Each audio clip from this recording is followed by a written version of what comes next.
Chapter 161. The year the college entrance exam ended. On the afternoon of the day of university registration, Ling Han returned from a business trip and hurried back to the old mansion. She was about to leave and had already packed her luggage. When she arrived at the old mansion, she saw a circle of servants surrounding the century-old tree in the yard, nervously looking at the top of the tree. Seeing that the young master had returned, the servants consciously made a path for him. When he looked up, he saw Yi Huanyan climbing on the tree trunk, holding a shivering little white cat in her hands. She was busy handing it to the servant below. "Hey, help me catch it." After putting down the white cat, she finally saw Ling Han in the crowd. The hot summer wind blew through the leaves, rustling them. It blew up her messy bangs, the smile on her face, and her laughter that sounded like a silver bell was blown up. "Brother Ling Han, you're climbing so high. Do you want to go to heaven?" Ling Han glanced at her in annoyance. Although he scolded her, he couldn't help but reach out his arms to her. His eyes were full of helplessness. In the blink of an eye, it was already 8 years ago. Ling Han looked at the slightly swaying red rope at the top of the ladder, and suddenly became a little absent-minded. The cold wind chilled the sweat on his body. The rise and fall of his chest gradually calmed down. Yi Huanyan suddenly realized something, and her whole body stiffened. Ling Han also came back to his senses. "Let go when you're done hugging." A cold voice sounded in her ears. She was slightly stunned, and quickly let go of her arms around his neck. After she steadied herself, she turned around and saw Xiao Qin standing at the gate with a stunned expression. I'll go pick up the lantern." Xiao Qin lowered her head with a red face and ran far away with the cold wind.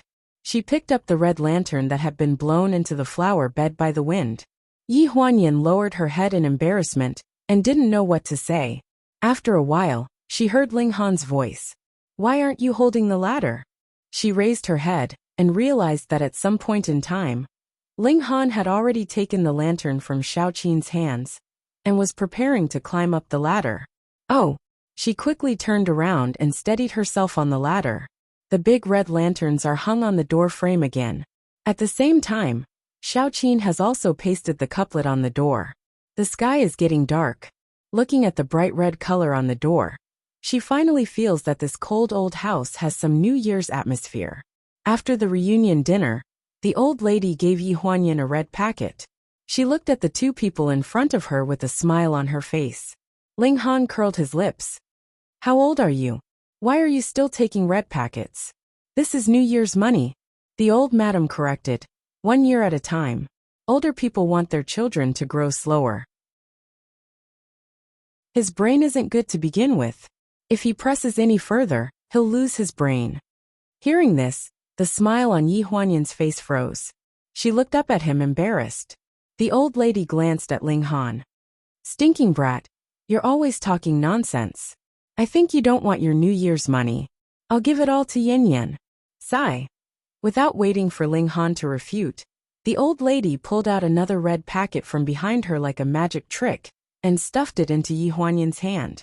She patted the back of her hand lovingly and did not forget to turn around and roll her eyes at Ling Han.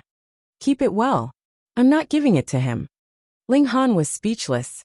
Looking at his deflated expression, Yi Huanyan's face finally showed a trace of a smile again. She nodded heavily. "Thank you, Grandma." It was late at night. The old lady was old, so she did not have the habit of staying up late. She went to bed early. Ling Han and Yi Huanyan also went back to their own rooms. Although there were not many people living in the old district, the sound of firecrackers continued from 12 o'clock.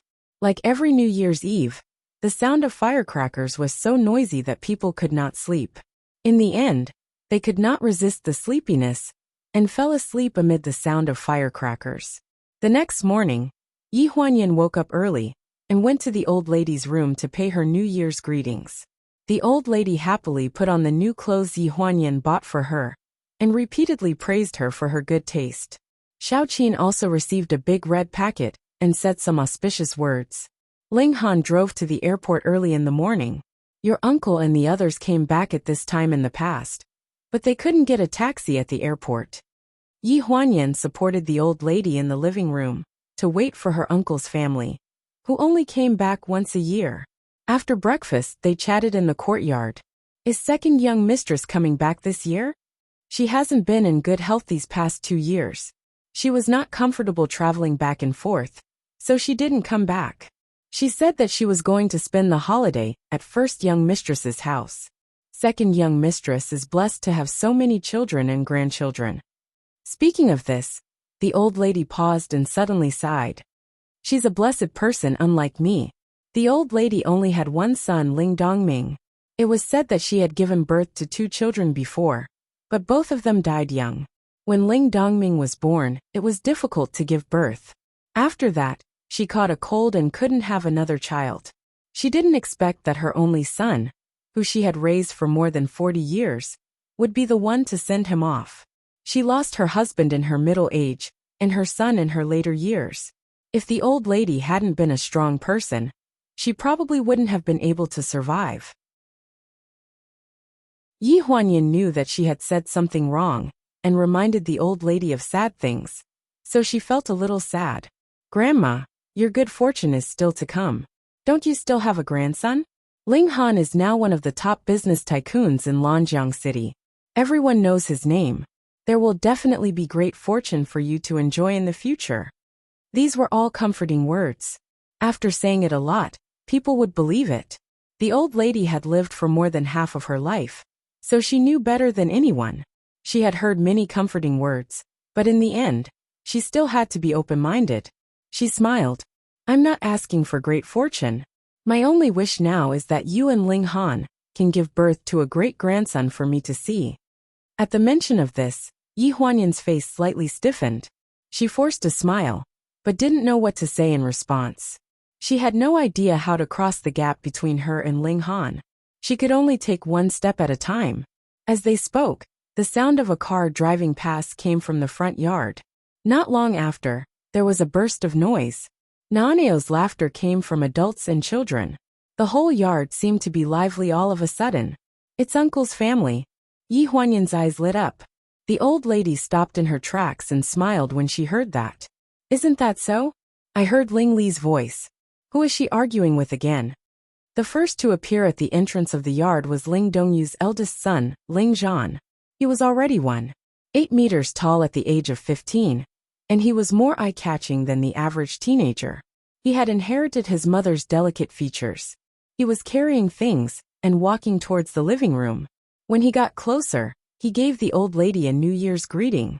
Ma'am, Happy New Year. I wish you all the best. The old lady naturally wanted to give him a big red packet. He didn't refuse. After receiving it, he turned around and greeted Yi Huanyan. Sister Yin Yan, Happy New Year. Long time no see. This elegant and gentle appearance was not like Ling Dongyu's sloppy father. His personality was exactly the same as Ling Dongming's. Yi Huanyan smiled slightly and nodded. Yes, it's been a long time. I wish you success in your studies and success in everything. While they were talking, a large group of people rushed into the front yard. Ling Li was chasing after Ling Shui from the front yard, shouting that he would beat his own sister to death. Behind him was Chris, who was holding a baby in his hand. The scene could be said to be quite lively. Chapter 162. Ling Shui, watch how I catch you and break your legs. When she heard this rough and fierce voice, Yi Huanyan's face slightly stiffened. She couldn't help but hold her forehead. She couldn't help but want to go back to her room and not come out. In the direction of the front door, a tall girl wearing a black suit and a pair of leather boots was crazily chasing after her biological sister with a snowball in her hand. Pa! Before Yi Huanyan could come back to her senses, she felt a burning pain on her forehead, followed by a chill that spread throughout her body. A big snowball shattered on her face. If it wasn't for Ling Zhan's quick reflexes, this fierce attack would have made her fall flat on her face. In front of her, Ling Shui, who was wearing a red suit, was squatting on the ground with her hands on her head. 2 meters behind her was Ling Li, who hadn't had time to retract her hand. The snowball in her hand had already flown out 2 seconds ago, smashing into Yi Huanyan's face. Caught off guard, the annual meeting of the Devil Sisters unfolded. Ling Li was Yi Huanyan's annual nightmare. There was no doubt about this, since she had just entered the Ling family 10 years ago.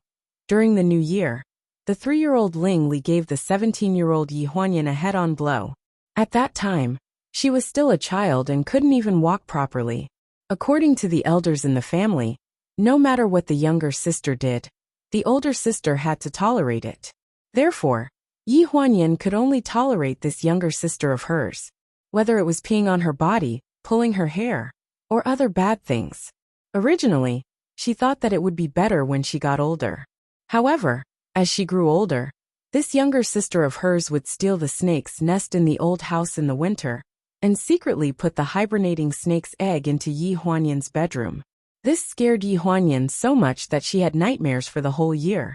Ling Li was a senior fan of Ling Han, and a worshipper for 10,000 years.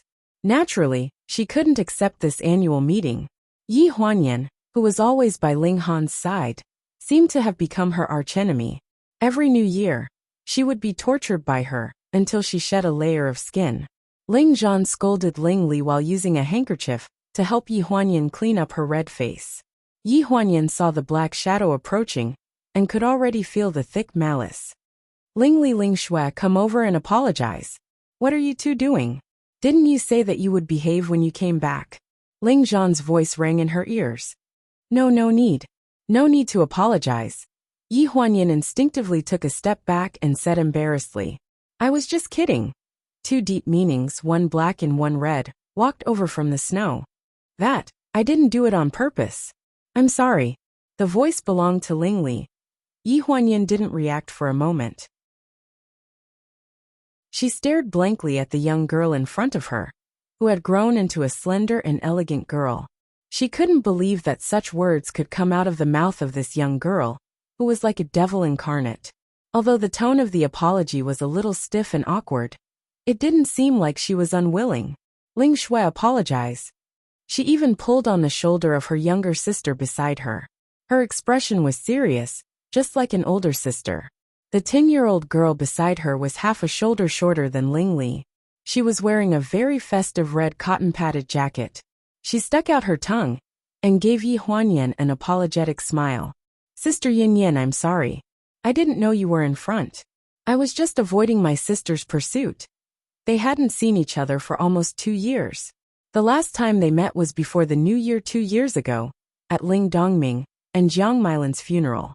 Ling Li stood very far away and didn't tease her. She looked at her with pity. At that time, she was in pain and didn't care about many relatives and friends. Only this gaze left a deep impression on her. Last New Year, the 2 sisters joined the training camp in America, so they didn't come back. This time, it had been more than 2 years. Ling Li seemed to be different from the nightmare girl in her memory. Many things seemed to have changed. Yi Huanyan was stunned. She only reacted when she heard Ling Dongyu's voice in the courtyard. Did Ling Li bully Yin Yin again? Ling Zhan, you should take good care of your sister. There was a hint of anger between Ling Dongyu's delicate brows, and she rushed over. This girl. If I don't beat her, she'll go to the roof and uncover the tiles. Yi Huanyan quickly waved her hand. No, I'm just kidding. The old madam also tried to smooth things over. Behind them, Chris carried the little bean and walked over with a smile on his face. In an instant, the focus of the entire courtyard was shifted. The old madam happily took the little bean from Chris. Ayo, you're so heavy. Let Ma'am give you a big red packet. The little bean giggled, and the living room instantly became lively. Xiao Qin brought Ling Dongyu's family to the tidied-up rooms in the courtyard to settle down. Yi Huanyan went back to the house to take the gifts for everyone and delivered them to each room. Finally, she sent them to Ling Li's room. Before entering the room, she knocked on the door. Seeing that it was Yi Huanyan, Ling Li's face was slightly stunned. What's the matter? Yi Huanyan put down the huge skateboard in her hand. I heard from Ling Han that you've been learning to skateboard recently. This is for you. Ling Li glanced at the fancy skateboard. It's such a big thing. We can't take it with us when we go back. The shipping fee is more than a skateboard. However, when she saw Yi Huanyan, she suddenly stopped talking and paused for a few seconds. But it's not bad to play here for half a month. Thank you. You're welcome. Yi Huanyan was stunned for a moment. She casually exchanged a few words and turned to leave. Sigh, I'm sorry for what happened to uncle and aunt. Ling Li's voice came from behind. Yi Huanyan was stunned for a moment.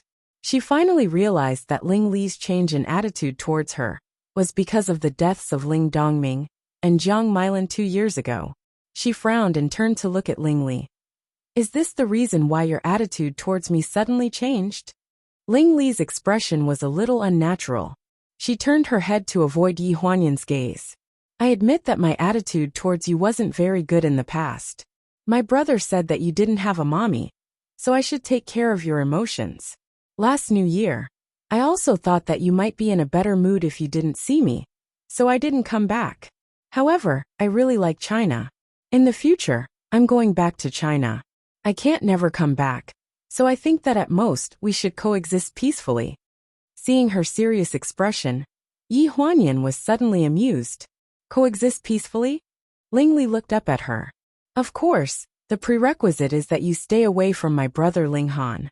At least in front of me. After all, she was still a teenage girl. Her words were more or less childish.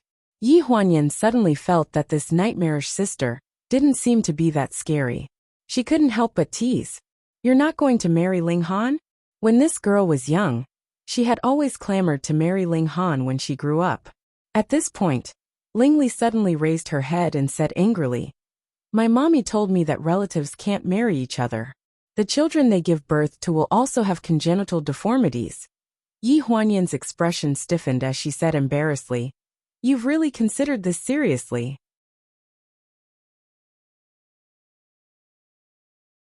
Chapter 163. Turning hostility into friendship with Ling Li was one of Yi Huanyan's gains during this spring festival. However, this gain didn't seem to last for more than a few days. Ling Li returned to her original appearance, baring her fangs and brandishing her claws in the yard.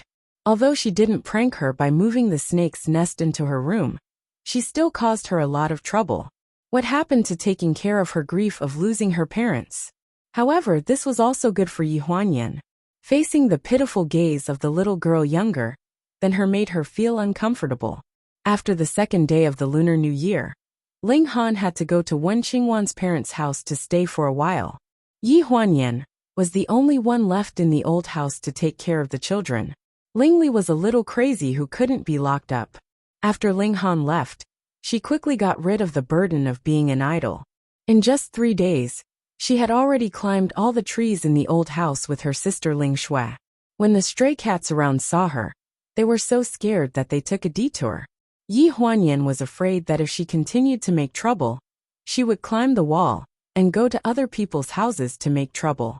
The neighbors nearby would come and complain, making the whole family unable to have a good spring festival. Thus, she decided to take the two sisters downtown today. In the large shopping mall in the city center, Ling Shui was wearing a fiery red cotton-padded jacket, like a small fireball. At this time, she was holding a huge ice cream ball in her hand and pointing at the huge poster in the mall. Sister, this woman is that the one on TV, the one who has a scandal with brother Ling Han. Ling Li frowned at the woman on the poster, then turned to look at Yi Huanyan and rolled her eyes in disdain. Yi Huanyan was wearing a beige coat and was paying the bill at the roasted sausage shop. From Ling Li's angle, she found that she didn't put on any makeup at all. Compared to the woman on the poster, no man would like her.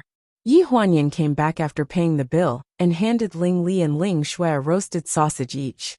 Let's go. We'll walk around for a while, and then I'll take you to eat. There's a Japanese restaurant here that's pretty good. Ling Li glanced at the poster and pretended to be nonchalant. Hey Yi Huanyan. This woman called Sheng Anren is an artist from brother Ling Han's company, right? Yi Huanyan was slightly stunned. She followed Ling Li's gaze and saw the huge poster in the center of the mall. A strange emotion flashed through her eyes. Yeah, why? Are any of you her fans? Hearing this, Ling Li laughed.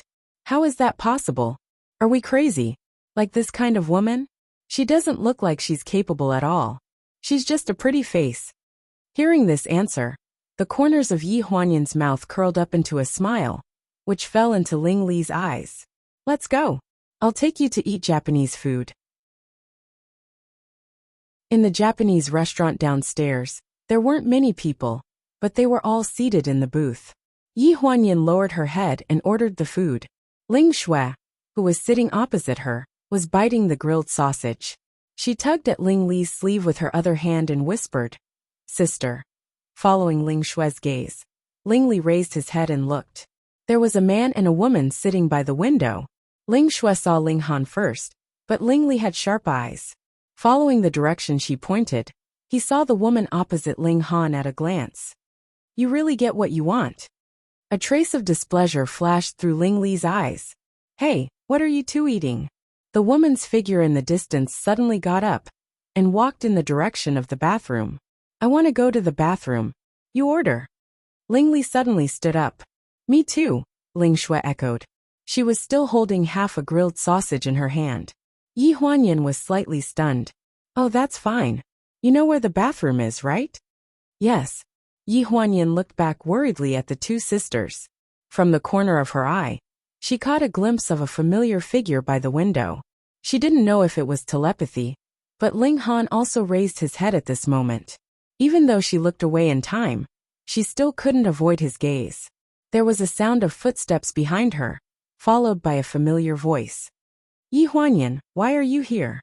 Yi Huanyan could only brace herself and look up. "I came to eat." Ling Han was slightly stunned. He frowned and said, "Are you following me?" "Definitely not," Yi Huanyan quickly explained. "I brought Ling Li and Ling Shui out."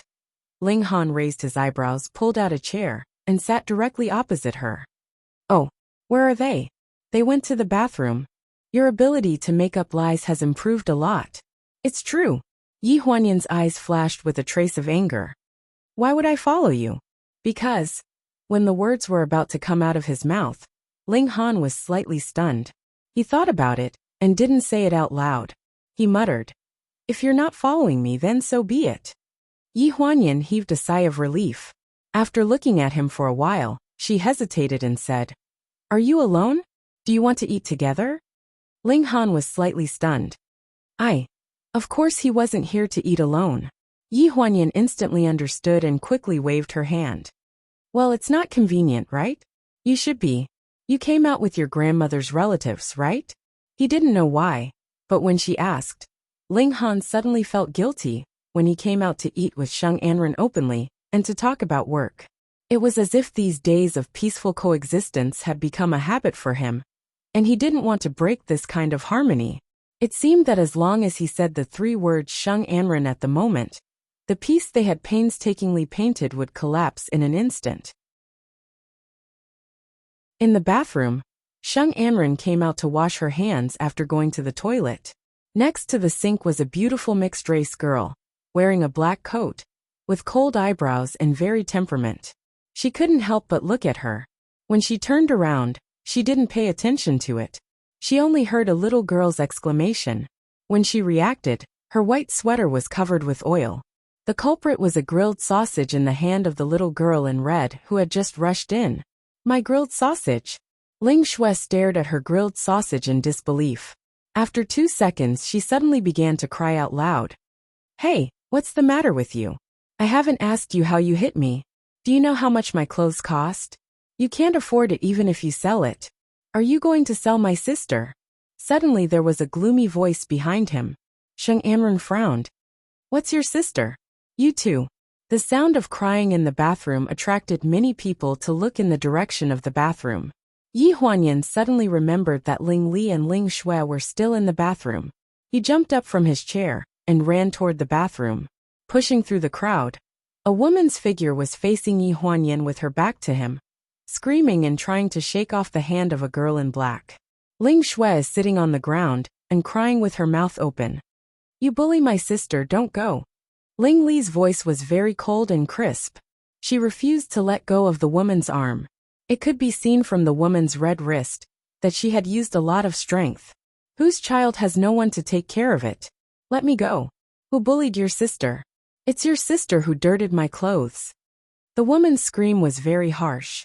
This voice sounds familiar. Yi Huanyan was slightly stunned and looked at the woman's back carefully. It can't be right. Sheng Anren.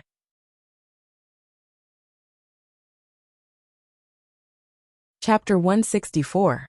What's the matter? Yi Huanyan hurriedly stepped forward and pulled them apart.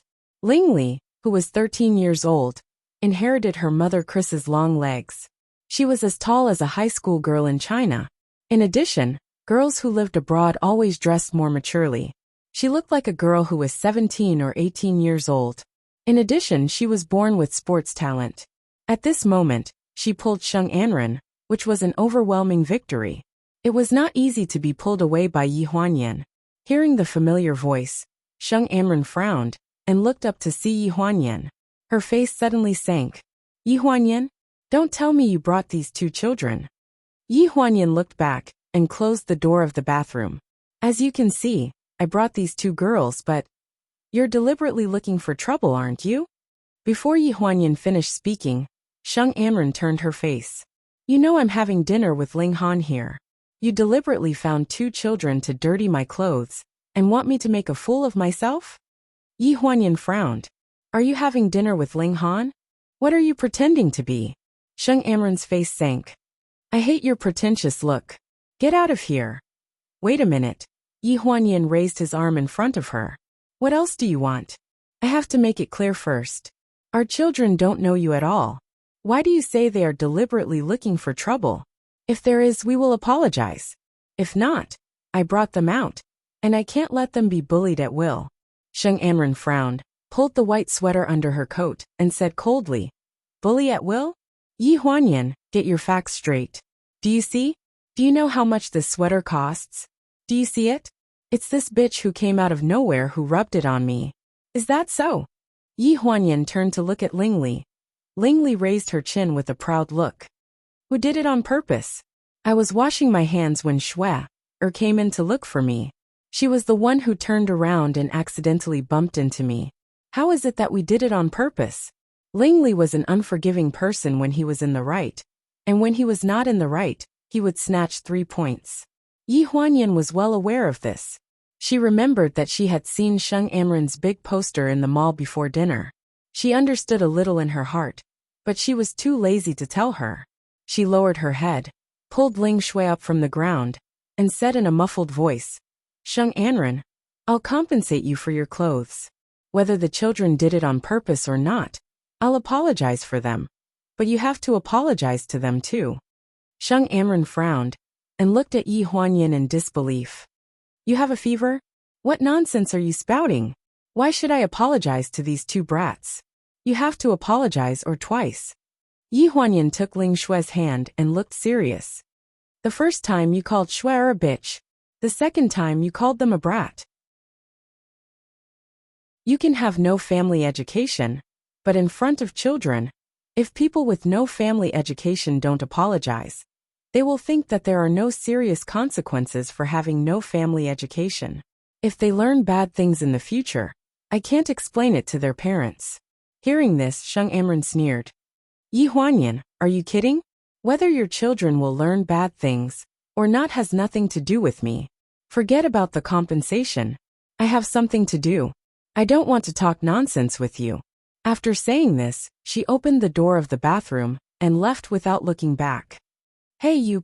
Ling Li was about to catch up, but was stopped by Yi Huanyan. That's enough, you two. I'll compensate them for the money. If you don't like them, don't go too far. Did you just see Ling Han? The two girls looked at each other. Ling Li curled his lips unwillingly. Then you said that people with no family education should be punished. It's you two who are wrong first. Just leave some face for your brother Ling Han. After a while, go out as if nothing happened, do you hear me? Ling Li slowly exhaled, all right. When they walked out of the bathroom, the two girls looked at each other, and a very similar cunning light flashed in their eyes. When they returned to the restaurant, Ling Han had gone back to his card seat. It seemed that he had just sat down. Yi Huanyan heard Sheng Anren's complaint. I just encountered something unhappy in the bathroom. You have to accompany me in the afternoon, or I will be angry all day. She frowned and dodged Sheng Anren's provocative gaze that seemed to float over. As soon as she sat down, Ling Li stretched out his hand to her. Give it to me. What? She was slightly stunned. Wallet, don't you want to compensate that woman? Ling Li said righteously, I'll give it to her. I'll apologize to her. You want to apologize? Yi Huanyan felt that he might have heard wrong. Ling Li opened Yi Huanyan's bag without saying a word, took out a stack of banknotes from the wallet, and then strode toward the card seat by the window. Ling Shui looked at Yi Huanyan meaningfully, took a sip of juice in a hurry, and then followed her sister. Yi Huanyan was stunned for a long time. At this moment, Ling Li and her sister had gone to the table of Sheng Anren and Ling Han. This is the money for your sweater. Ling Li opened the wallet and pulled out a stack of banknotes. My mother said that if you break other people's things, you have to pay for it. In front of Ling Han, Sheng Anren naturally would not be willing to embarrass a little girl. Her expression stiffened slightly. She glanced at Ling Han before she said, "Don't worry." No, sister, I don't blame you. Just pay attention to it in the future. Han, these two girls just dirtied my sweater in the bathroom. I don't blame them. They are quite sensible. Oh. Ling Han raised his eyebrows and looked at his two little cousins in front of him with interest. Since sister doesn't blame us, then we're even about the sweater, right? Well, this of course. Sheng Anren frowned and looked at the banknotes on the table. She was a little depressed. 1,000 yuan was not enough to buy a sleeve of the sweater she was wearing. Then, shouldn't you apologize to my sister for pushing her just now? A cold light appeared in Ling Li's eyes as he stared straight at Sheng Anren. Sheng Anren's face changed. Hey, how can you talk like that? If you hadn't dirted my sweater and blocked my way, would I have pushed her? Did you push Sweater? A faint male voice came from the opposite side. Sheng Anren's eyes froze and she quickly explained. No, Han, listen to me. It's these two uneducated stinky girls. She suddenly realized something and felt her neck a little stiff. Han, you just called her name? You. Ling Li raised her chin and blinked at Ling Han. Her voice was clear. Brother, this sister not only pushed Shui, but she also said that we were uneducated and called us cheap girls. Sheng Anren felt that her whole face was stiff. She forced a smile and looked at Ling Han. She's your sister?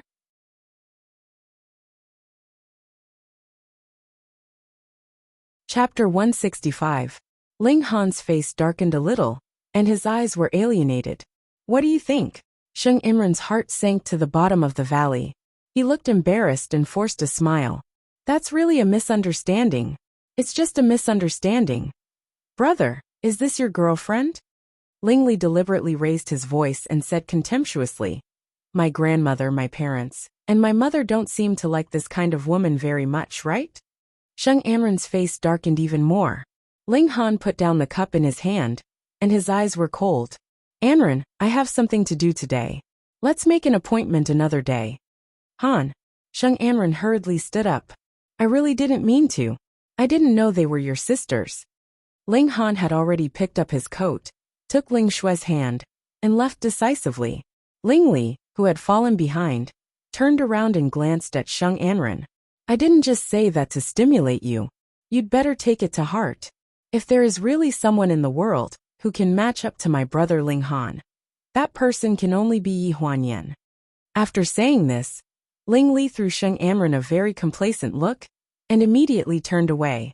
Sheng Anren clenched the napkin in his hand, looked over the very sharp-tongued and cunning girl, and looked coldly at the figure of the woman in the distance, who hurriedly got up and left behind Ling Han, and clenched his teeth.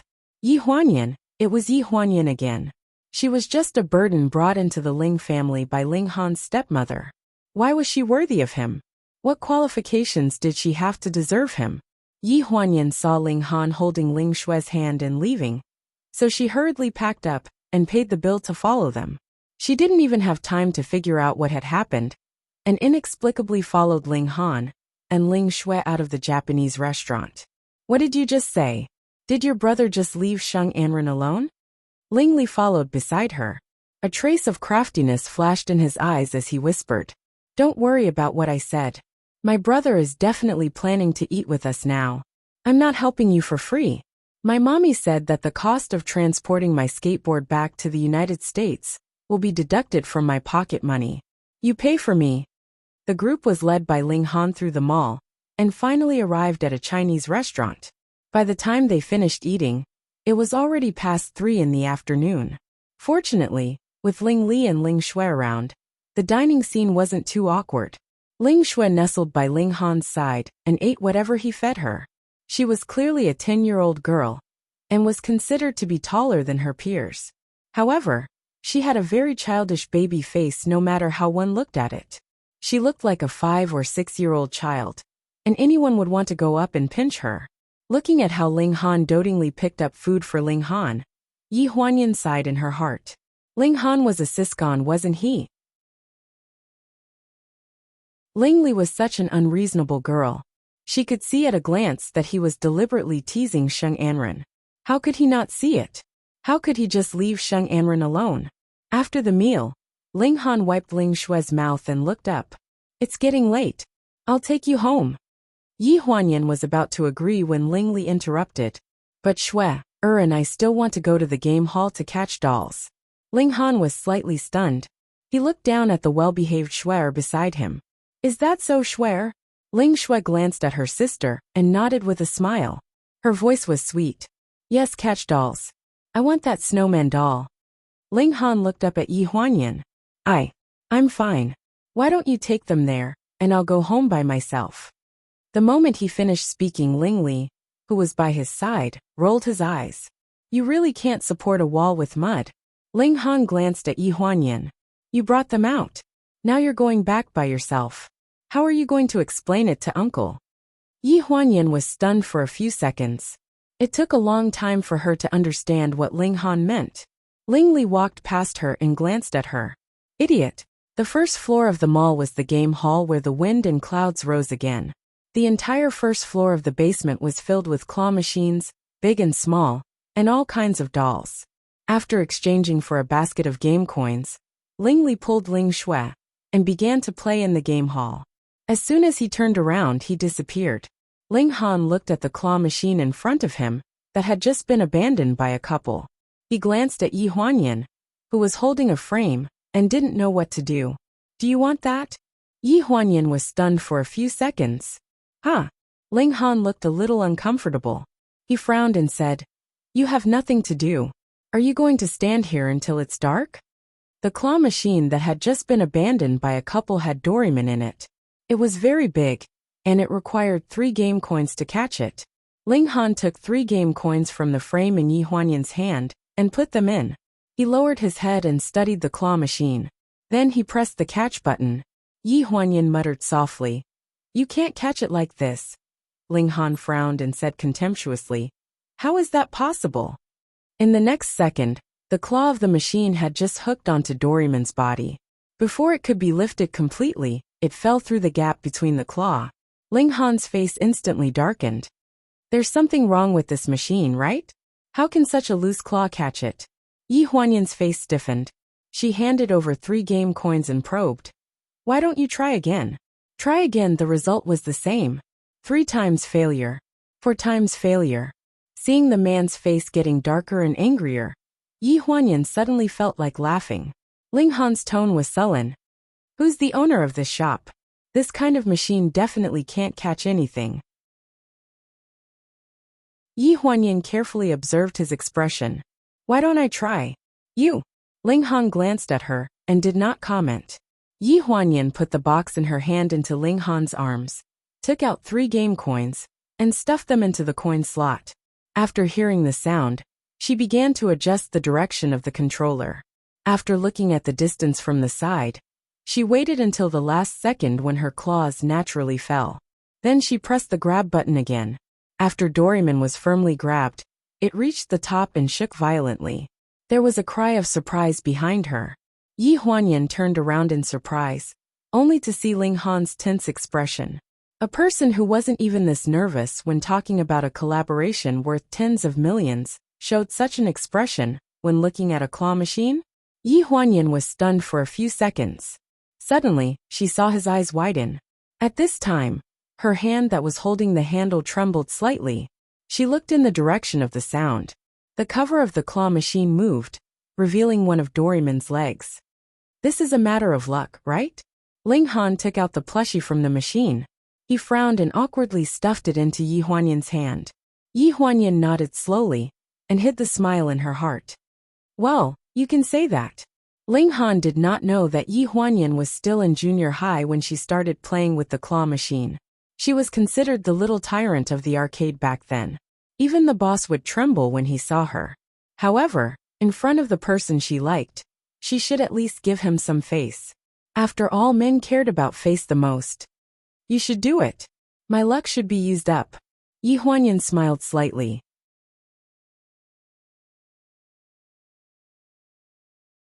Chapter 166. When they finally left the game hall. Yi Huanyan was holding a huge doryman in her hands, and a candy-shaped pillow that looked like a child's. Ling Li and Ling Shui could be considered to have a big harvest. Each of them carried a big sack, and walked on the road as if they were doll vendors who were going to the night market to set up a stall. Brother Ling Han, the two of you only managed to catch these two things after working for so long? Ling Li rolled his eyes at Yi Huanyan. Did Yi Huanyan catch such a big basket of coins? This idiot is obviously a handicapped person. Ling Han coughed dryly and looked embarrassed. It's getting late. I'll send you back. It was getting late. Starting from New Year's Eve, there would be 5 consecutive days of fireworks in the city center. Today was the last day. Before getting in the car, a huge hole was cut open by the fireworks in the distant night sky. The sound of explosions rose and fell one after another, exploding in the night sky. It was very lively. Ling Shui threw a big bag of dolls into the trunk of Ling Han's car. Then, she stood by the side of the road and danced. There was a hint of childishness in her clear voice. Wow, sister, brother, look, it's a fireworks party. Yi Huanyan had just opened the car door when she heard the sound. She looked through the windshield in front of the car and saw the night sky that was illuminated brilliantly by the fireworks. The sound of the fireworks dispelled the oppressive feeling in the car, making Yi Huanyan feel relieved. Under the background of the fireworks, the car drove through the main city area and headed in the direction of the old mansion. The sound of the fireworks gradually faded away. The two girls who had played in the back seat all day fell asleep at some point. The car gradually fell into silence. The servants of the old mansion have all gone back, right? Ling Han's voice was very soft, probably because he was afraid of waking up his two sisters. Yi Huanyan was stunned for a few seconds and nodded. Yes, when we left in the morning, most of the servants had come back. Aunt Zhang should be back at noon. Is there any problem at home? How's Grandma these 2 days? No problem. Yi Huanyan shook her head. Seeing that Ling Han was interested in talking to her, she unknowingly became more talkative. The old house has been quite lively these days. Chris and Little Bean are accompanying Grandma every day. Uncle often goes out, but he doesn't go far. He just strolls around the old town and goes back when it's time to eat. Ling Li and Ling Shui are not as noisy as before.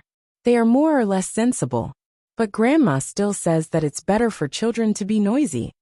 After rambling on for a long time, Yi Huanyan suddenly realized that she was talking nonsense again.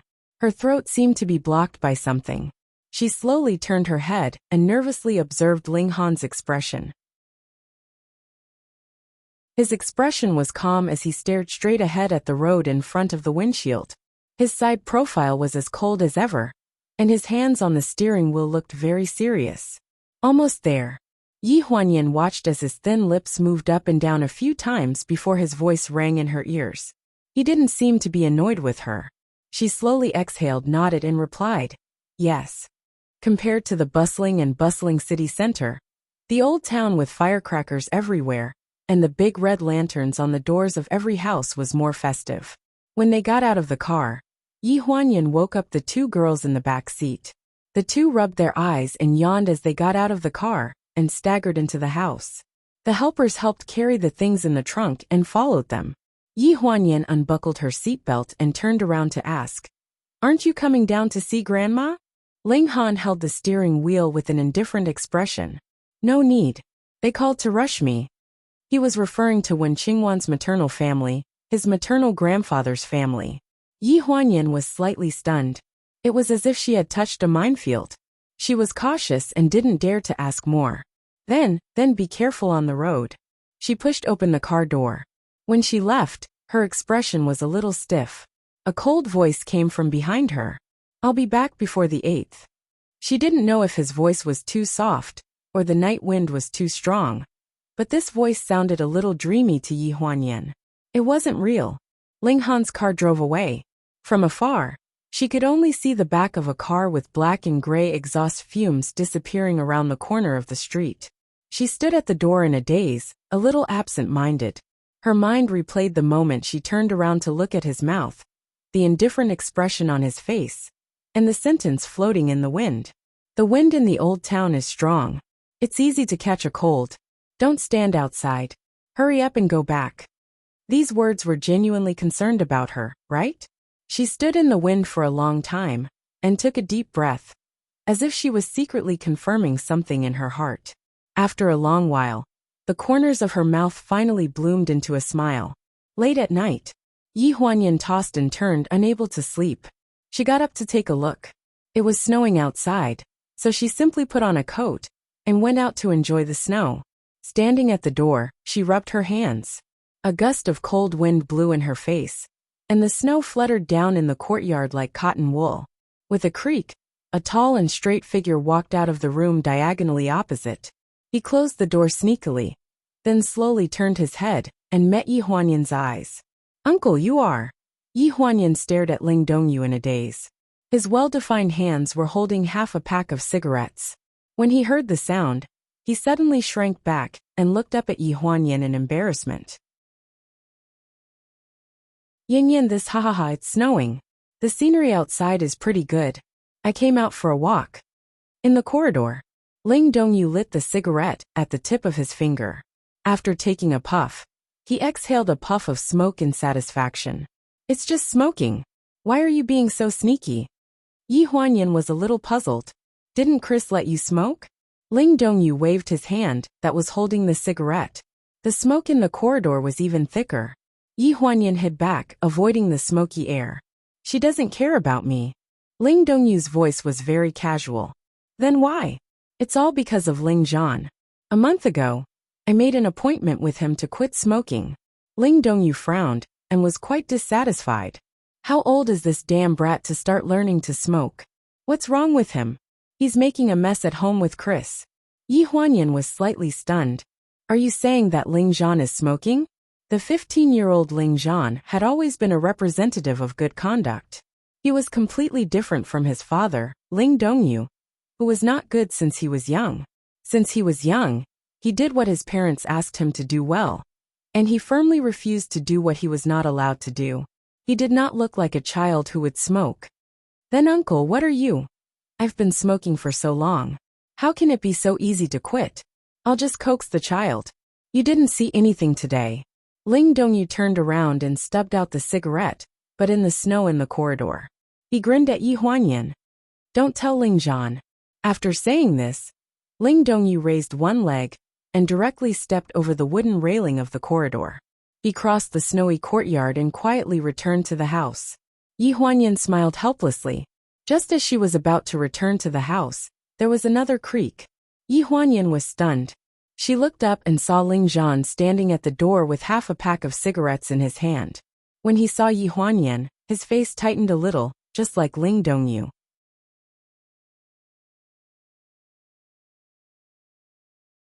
Chapter 167. Yi Huanyan hesitated for a few seconds. "It's snowing outside. Go to bed early." After saying this, she stood up and walked towards her room. Ling Zhan was slightly stunned.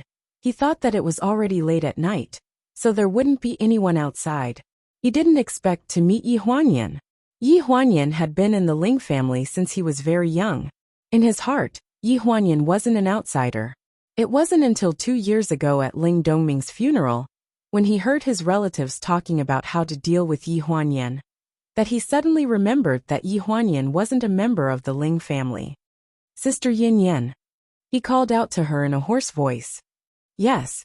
Yi Huanyan turned around. "What's the matter? Can I sit in your room for a while?" These words stunned Yi Huanyan for a few seconds. Ling Zhan quickly explained. "I can't sleep if I don't smoke. I want to talk to you for a while." Yi Huanyan's room was lit with calming incense. The smell was light, and because of the heating in the room, it made people feel a little sleepy not long after they sat down. Ling Zhan had already put away the cigarette box.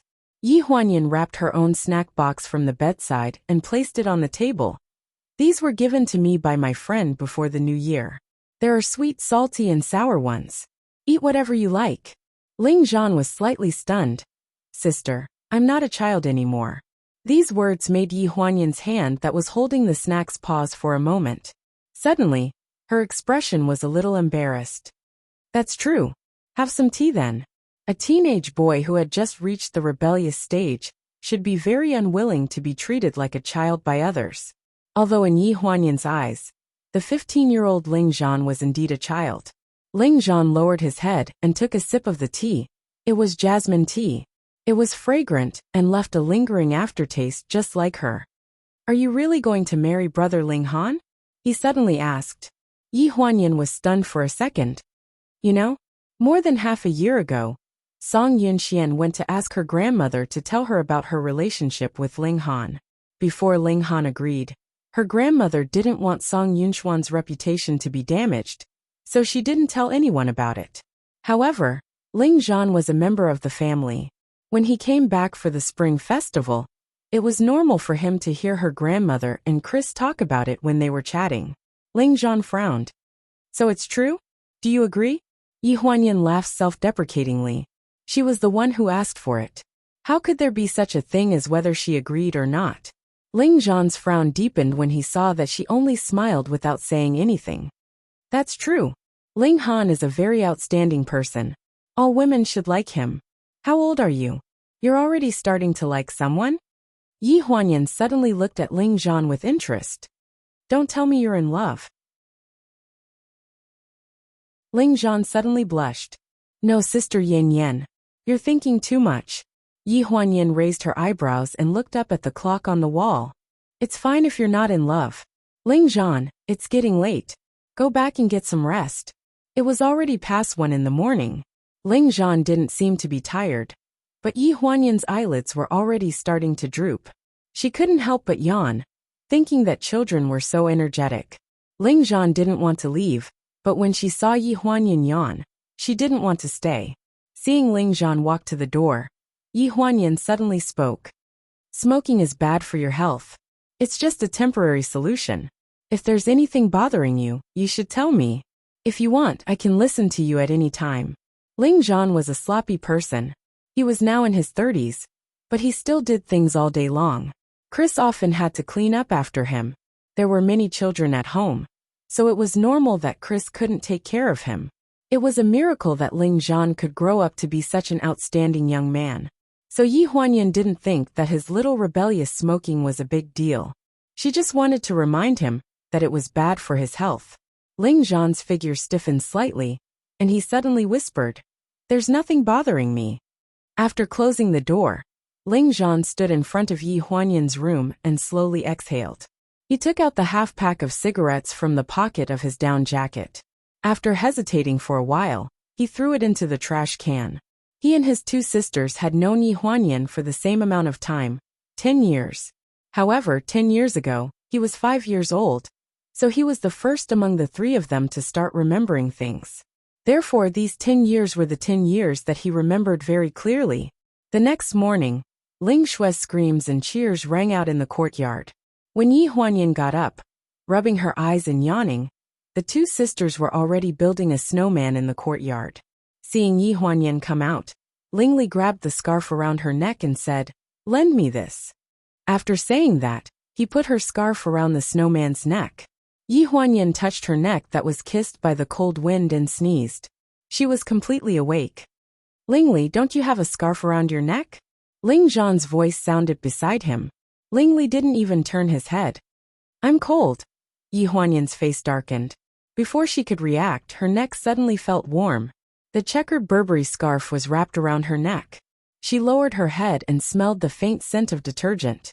Sister Yan Yan, you can use mine first. Yi Huanyan quickly reached out to pull it away.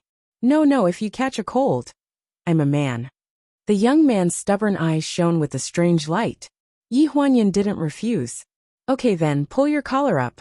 Don't catch a cold. As soon as she said that, a snowball exploded on his right shoulder. Snowflakes flew everywhere. Yi Huanyan exclaimed, As soon as she turned around, she was pulled back by Ling Zhan. Suddenly, a snowball fell from the sky and hit the windowsill where she had just been standing. Ling Li, that's enough. Ling Zhan's voice sounded in front of her. She sounded a little serious. Obviously, Ling Li wasn't someone who listened to her brother so easily. Now that Ling Zhan was angry, she became more energetic. Ling Shui created snowballs from behind, while she threw them in front. 4 or 5 snowballs came crashing down one after another. In the blink of an eye, Yi Huanyan's surroundings were a mess. Ling Zhan suddenly became angry. She picked up 2 snowballs from the ground and threw them at the 2 culprits. Ah! Ling Shui screamed. Brother, don't throw them into my collar. I'm freezing, Ling Li shouted. Shui, don't be afraid. I'll avenge you. Yi Huanyan handed a snowball to Ling Zhan and said hurriedly, Quick, strike first to gain the initiative. There was a burst of screams and laughter in the courtyard. Through the window, the blonde Chris looked back at her unruly husband, who was playing with little Bean on the sofa. She frowned and said, Dongyu, Zhan is having a snowball fight outside. So what? He's reading in the study all day. His brain is going to be damaged. Her husband's indifferent voice came from the sofa, mixed with little Bean's giggles. Zhan put his scarf around Yin Yan's neck. So what? He knows how to respect and cherish women. He's not stupid. Chris looked worried. You're really not worried. Worried about what? Ling Dongyu looked up and looked out of the window with a faint smile. He doesn't have the ability to take someone away from Ling Han.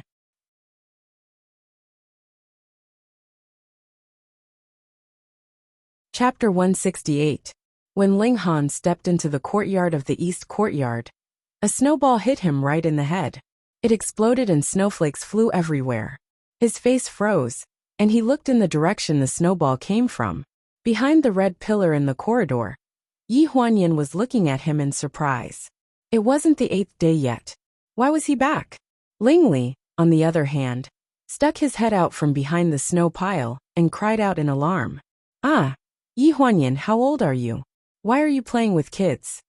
Ling Han frowned. Brother Ling Han, it's not Sister Yin Yan's fault.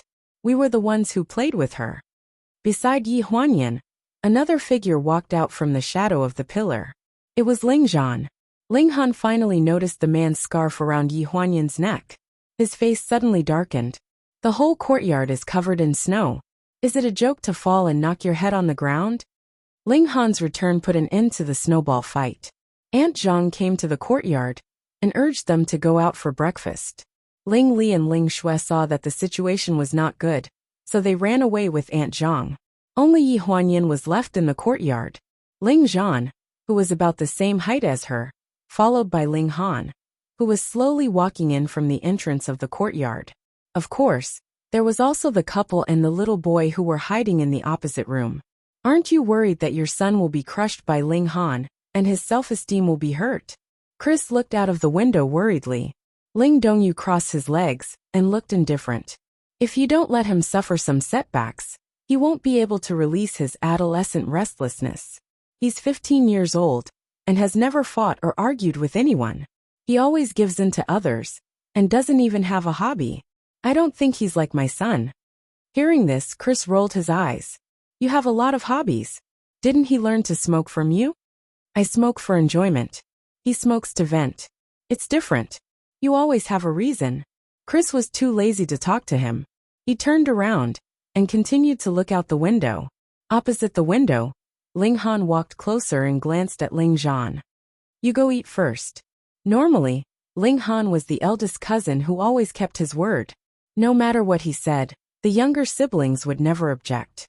Even the most mischievous Ling Li would be scared into silence by a single look from him. Ling Zhan's temper was good, and she had never been reprimanded by him. Speaking of which, this was the first time he had been looked at with such a gaze, which made him feel a sense of contempt. Ling Zhan suddenly lost his temper and stubbornly stood in front of Yi Huanyan. Brother Ling Han, Auntie Zhang asked us to eat, let's go together. You go first. I have something to say to Sister Yin Yan. Before Ling Han could finish, Ling Zhan interrupted him. Ling Han's face darkened slightly. What could you have to say to her? This is between me and Sister Yin Yan. After saying this, Ling Zhan turned around and looked at Yi Huanyan. Sister, do you still mean what you said last night? Last night. Ling Han frowned and stared at Ling Zhan warily. Yi Huanyan didn't notice anything strange and nodded hesitantly. Yes, I do. Why are you so suddenly? Do you want to say something now?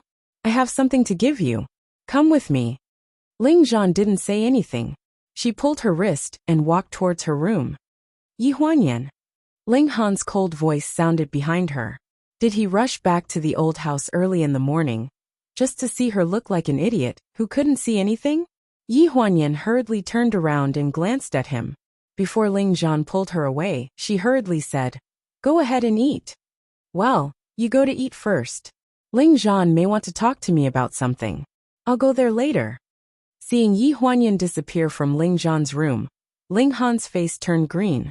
He pushed open the door to Yi Huanyan's room and walked straight in. In the opposite room, Chris said bitterly, You really don't care? What's there to care about? Yin Yin is 11 years older than Ling Zhan. So what if she's 11 years older? Ling Dongyu put the little boy back on the sofa and sat up straight. No matter how old she is, Ling Zhan won't be able to win Yin Yan's heart. How can you belittle your own son like that? Chris was suddenly unhappy. Then do you want Ling Zhan to win her heart or not? Of course I want. Before Chris could finish his sentence, he suddenly didn't know what to think anymore. Ling Dongyu slowly said, You're worrying too much. Ling Zhan took out an exquisitely made merry-go-round music box from her suitcase and handed it to Yi Huanyan. This is for you. Yi Huanyan's eyes lit up. A New Year's gift. Ling Zhan opened his mouth, but in the end he nodded. I guess so.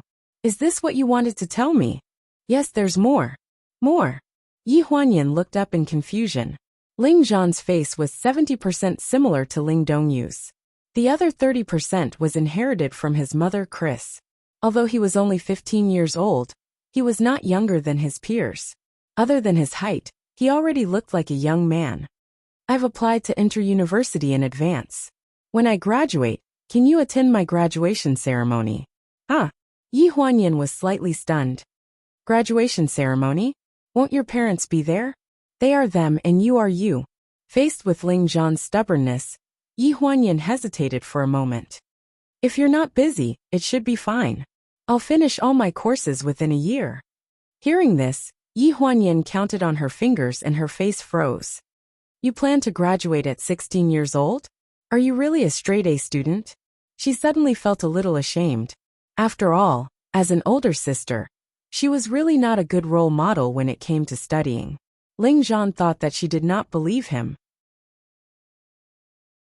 In a spurt of energy, he flipped his suitcase upside down and placed all the certificates and awards he had received over the years in front of Yi Huanyan.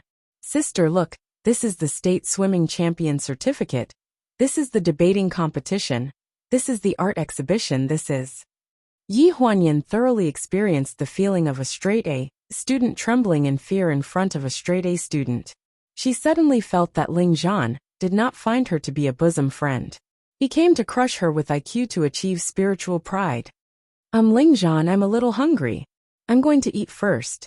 You're really amazing. Really amazing. Study hard and improve every day. Yi Huanyan walked out of Ling Zhan's room in a hurry. It was as if she was running away. She slammed the door to her room. It was not easy for her to breathe a sigh of relief. But when she saw the figure in front of the table, her body froze again. Why are you here? Waiting for you. Ling Han's face was a little sullen. He stared at the scarf around her neck and asked, Don't you have a scarf yourself? Do you like to use other people's so much?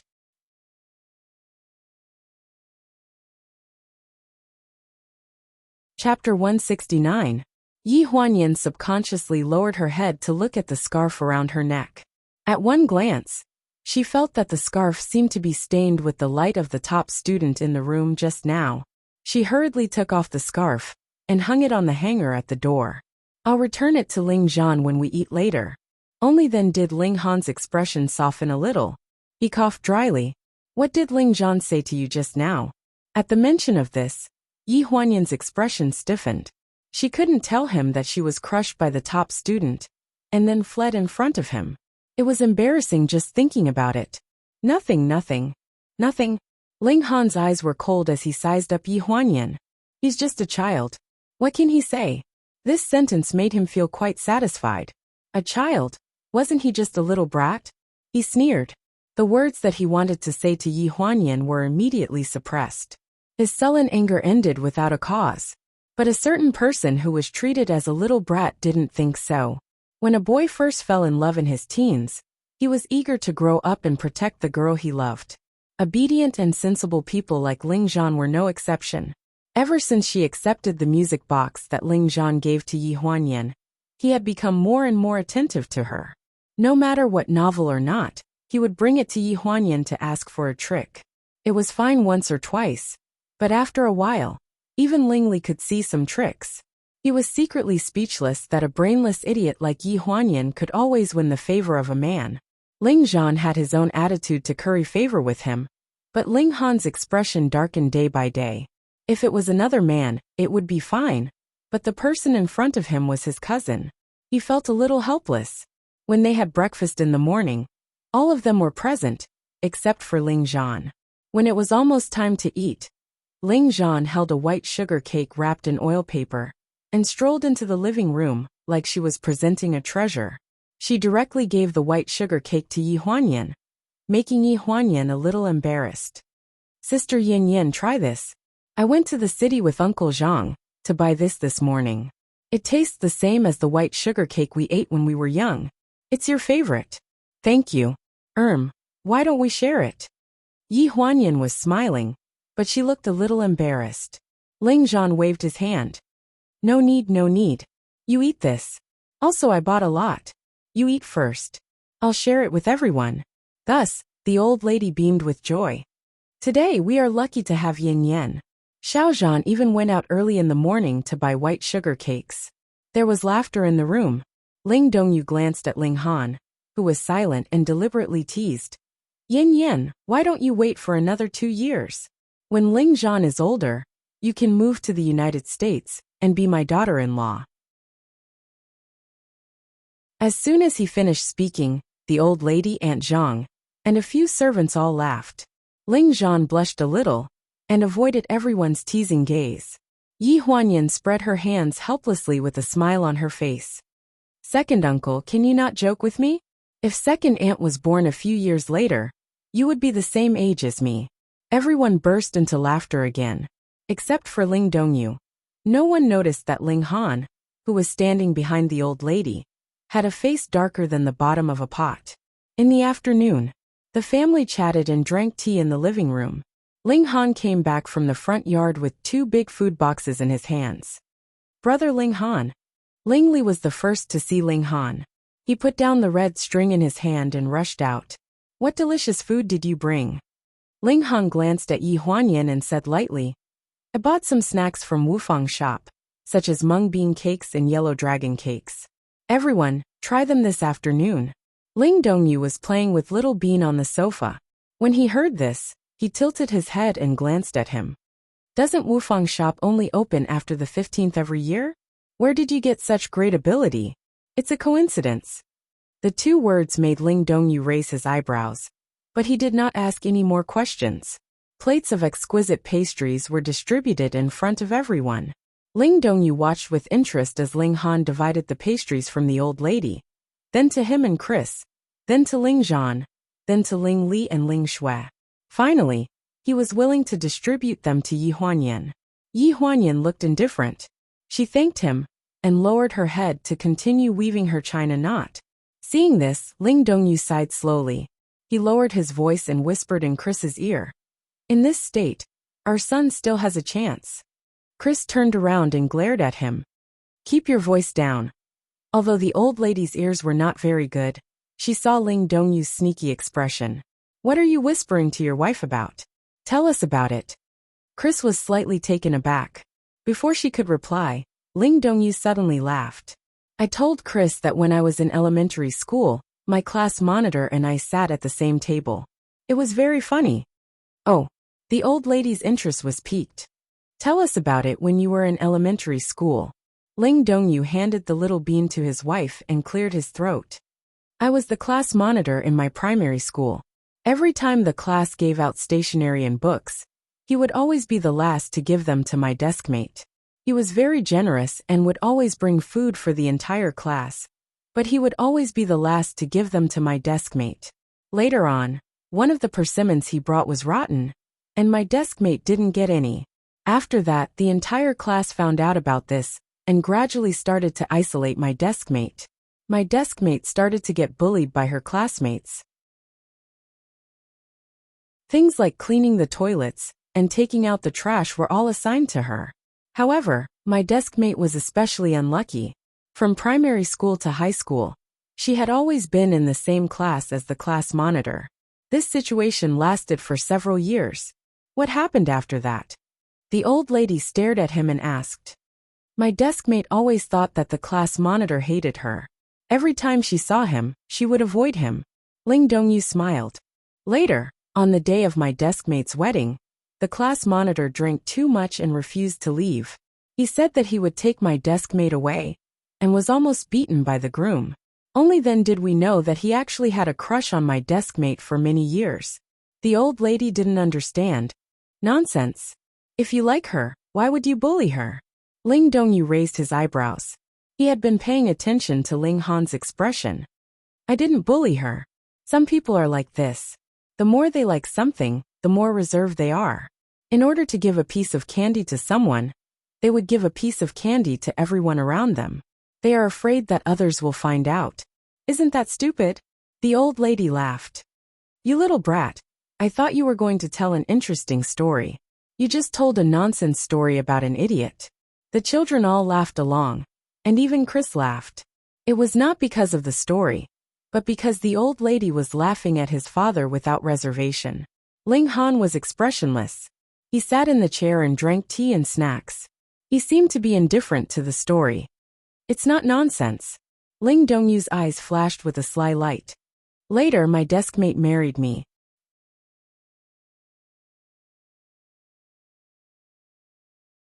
Chapter 170.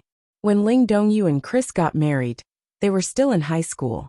They hadn't reached the age to register their marriage, so they had a wedding first.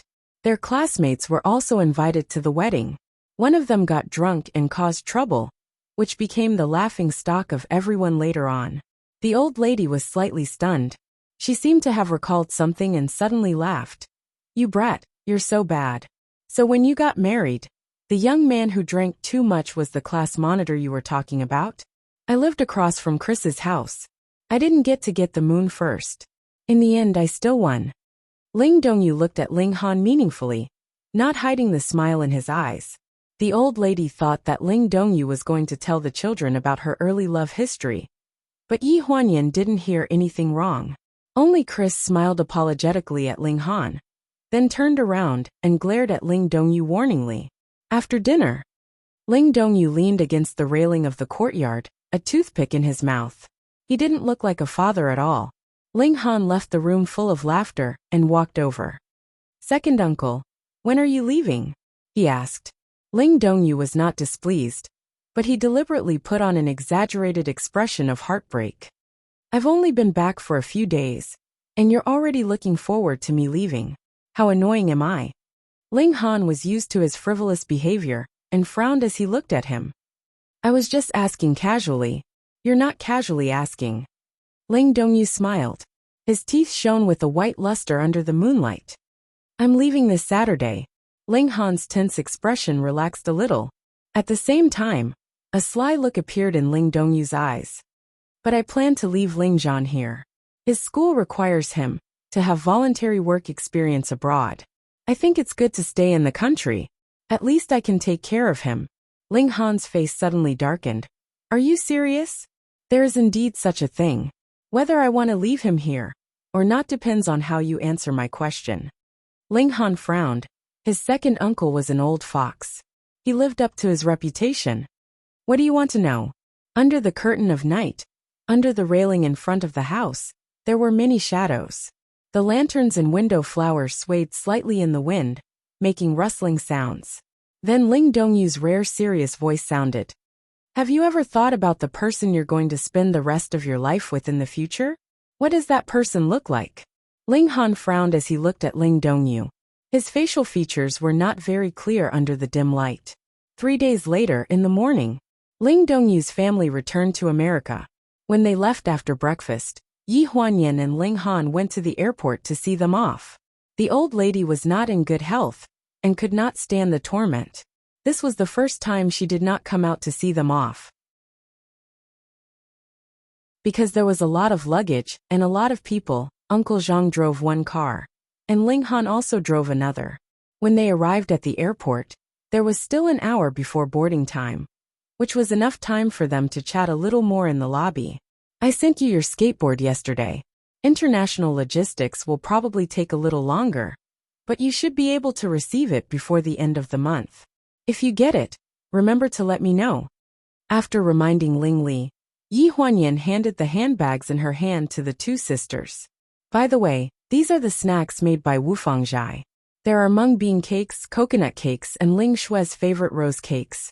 Anyway, I bought you a variety of flavors. They are vacuum sealed, so you should be able to pass the security check. If you can't eat the airplane meal, you can eat these. Ling Shue and Ling Li were two picky eaters. The plain meal would most likely not suit their taste. Listening to Yi Huanyan's nagging made his ears very uncomfortable. Ling Li glanced at Ling Zhan, who was standing far away in boredom. Seeing that he was looking at Yi Huanyan with melancholy, Ling Li immediately sighed helplessly and turned around to ask, "Hey, Yi Huanyan, if you don't consider age, what do you think of my brother as a woman's opinion of a man?" Hearing this, Yi Huanyan blushed and whispered, "Thank you so much for what happened at the restaurant." Ling Li was stunned for a moment. He sighed silently in his heart and rolled his eyes in disdain. "I'm talking about Ling Zhan, big sister. You're really an idiot." Looking at Yi Huanyan's bashful look, Ling Li shuddered. He touched his arm where his hair stood on end, waved his hand repeatedly, and muttered as he looked back, "I'm not going to talk to you anymore. It's impossible anyway. My poor brother's first love was strangled in the cradle, just like that." Yi Huanyan ignored Ling Li's muttering. She felt a warmth in her palm and lowered her gaze slightly. Ling Shue's mouth was filled with the candy Yi Huanyan gave her. When she spoke, her mouth was full of the smell of strawberries. She was smiling and holding Yi Huanyan's hand. "Sister Yin Yan, if you're free, come to my house to play, okay?" Yi Huanyan patted her head and said, "Okay." After saying hello to everyone and being kissed by the salivating little bean, she finally waved goodbye to the noisy family. After watching them line up and enter the security checkpoint, Yi Huanyan slowly exhaled and muttered to herself, "The spring festival is over." Every year, this family came in a grand manner and left in a grand manner. It made people feel lonely. Ling Han tilted his head and lowered his gaze slightly to look at her. "Let's go. Grandma is waiting to go home for lunch." Yi Huanyan was stunned. "Oh, okay." After lunch, they had to pack up and move back to Ling Han's villa from the old mansion. This was because tomorrow, all the employees of the pleasure group officially started work, including the boss. This temporary peaceful coexistence of the spring festival was finally over. In the afternoon, when they left the old mansion with their luggage, Aunt Zhang stood in between the two stone lions and waved at them. Yi Huanyan sat in the car and watched Aunt Zhang become smaller and smaller. In the end, she became an invisible little black dot. Suddenly, she felt a sense of emptiness in her heart. During the spring festival, it was as if she was sitting in a time machine and flying back to the past. It was as if she had spent a rare and beautiful period of time. But now that the time machine was no longer working, those beautiful moments of hers were like Aunt Zhang just now. They were getting farther and farther away, smaller and smaller, and finally disappeared. Remember to submit the summary of the annual meeting tomorrow. Also, inform the department heads tomorrow morning to hold a year-end meeting. Just make some preparations. I will explain the specific problems to them at the meeting. Ling Han's voice suddenly sounded in the car. Yi Huanyan was stunned, as if she had not recovered from the spring festival atmosphere. When she saw Ling Han's eyes in the mirror, she suddenly sobered up. "Oh, okay, I understand. Also, remember to inform the finance department to give out the red packets for the spring festival. Don't make any mistakes. Okay, I'll remember. Night gradually fell. The black car sped on the road leading to the main city. Ling Han's cold voice was heard in the car. He methodically instructed Yi Huanyan what to do the next day. Yi Huanyan vaguely felt that although Ling Han was instructing her in advance for the next day's work today, which was a little harsh for today, when they were still on holiday, his tone was very familiar and relaxed. Every task was also very detailed, and he was not as cold as before. It was as if the conversation was deliberately to break the stiff atmosphere in the car.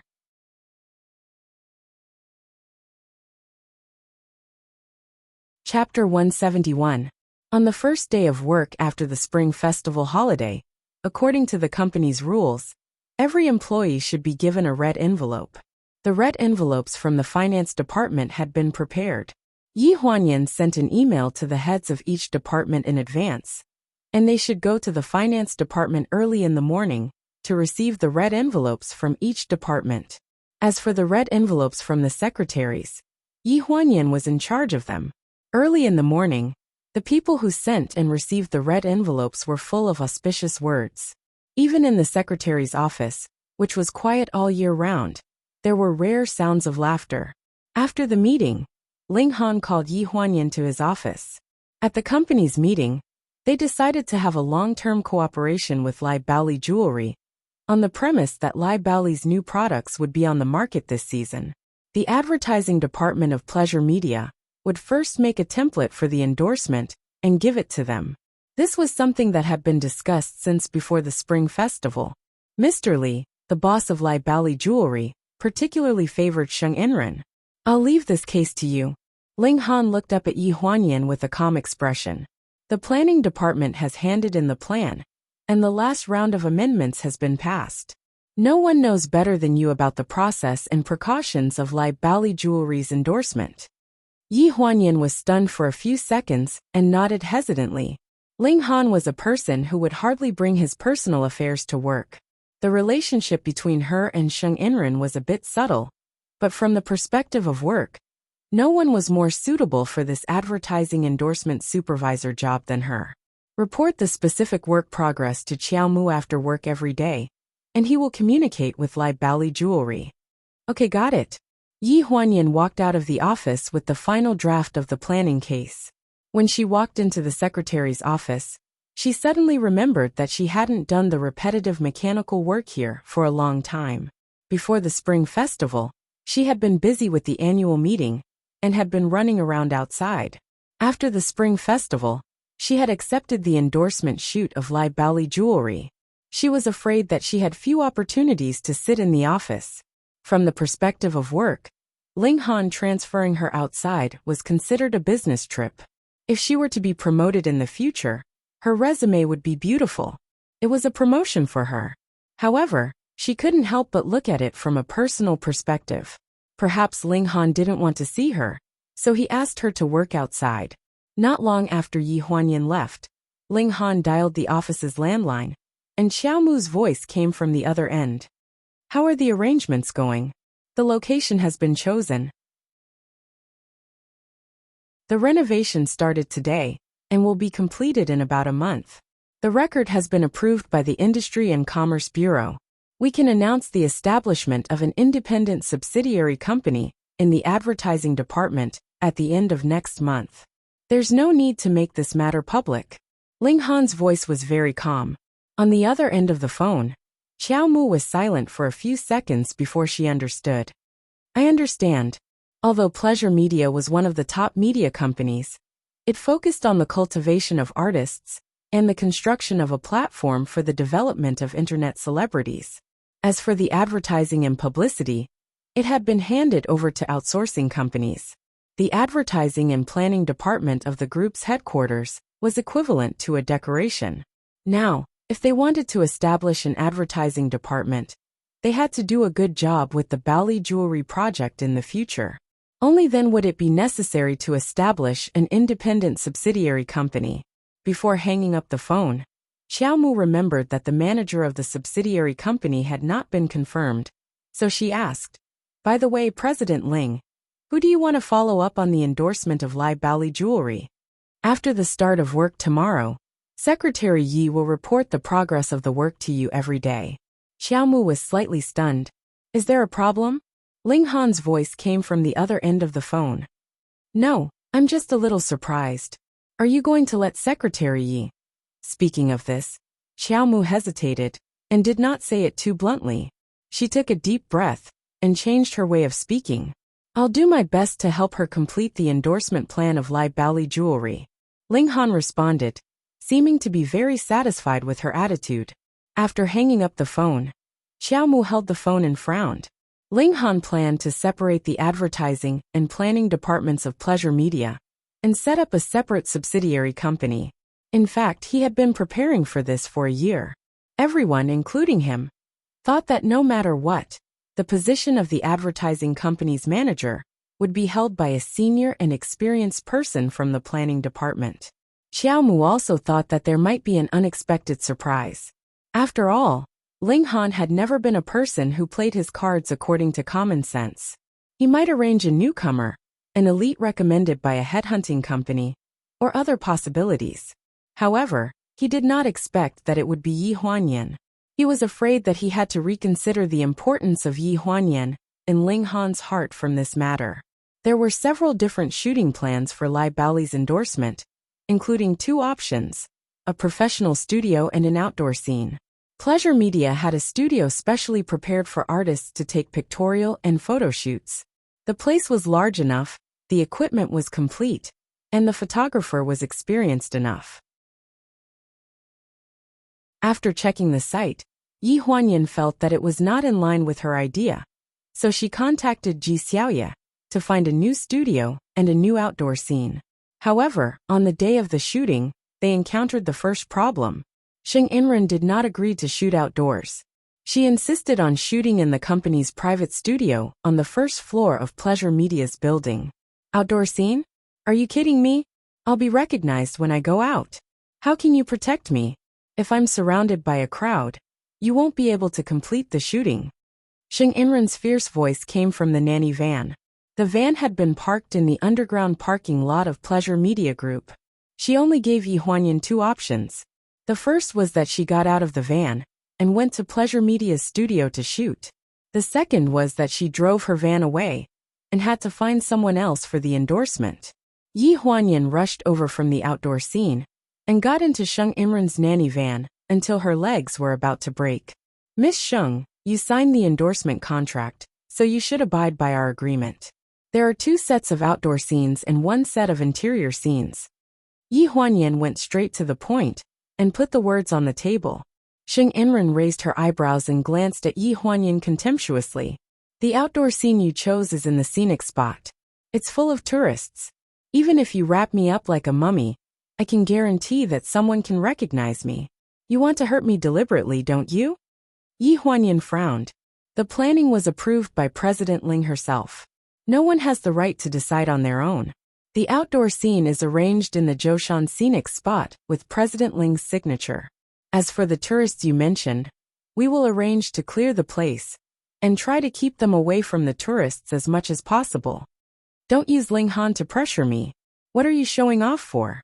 Sheng Inren's face darkened, and there was a touch of anger in her eyes. Do you really think your identity is a great existence in the Ling family? Hearing this, Yi Huanyan's face suddenly froze, and she looked at Sheng Inren in surprise. Her identity? You're just a burden brought to the Ling family by Ling Han's stepmother. Without Jiang Milin, you're just a superfluous existence in the Ling family. People with a little face won't stay in a family that doesn't belong to them.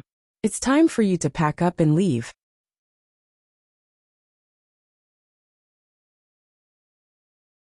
Chapter 172. Sheng Inren's words were angry and anxious, and it seemed that she didn't intend to leave any way out. Yi Huanyan's face was ugly, and the look of astonishment covered her eyes and eyebrows. She looked at Sheng Inren in a daze, and was caught off guard by her sudden words. How do you know? You want to ask me how I know, don't you?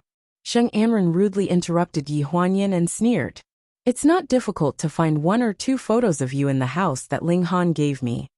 Yi Huanyan's face suddenly tightened, and she looked at Sheng Anren in a daze. Before the house was given to Sheng Anren, didn't Ling Han let people empty it? Did he still keep her things? Seeing Yi Huanyan's strange look, Sheng Anren frowned and said coldly, "Don't dream about it. Don't be delusional. Since Ling Han has handed that house over to me, I will naturally be able to deal with the things inside. I have long thrown away all your junk. If you don't believe me, I sincerely invite you to take a look.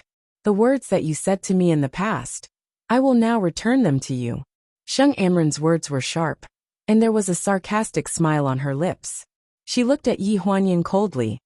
"Don't take yourself too seriously." Yi Huanyan's eyes were shocked, and her fingers couldn't help clenching a little. Sheng Anren's words were like a knife in the original wound of her body, cutting a hole along the original road, letting the blood flow and crazily sprinkling salt on it.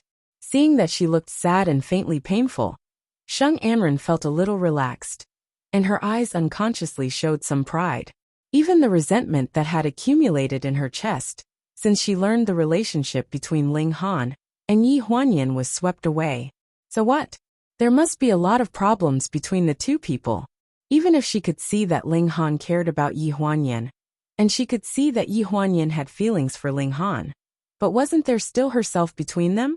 In this way, Yi Huanyan was just SOSO. She was just a loser. So you are avenging yourself? Yi Huanyan's voice had lost the arrogance of Secretary Yi in the past. At the moment she seemed weak, and even her shoulders were a little shorter. Sheng Anren sneered. "I just want to remind you not to take yourself and Ling Han seriously. What about knowing each other for 10 years? What about getting along with each other day and night? Do you think that you dare to point me because you have someone to support you?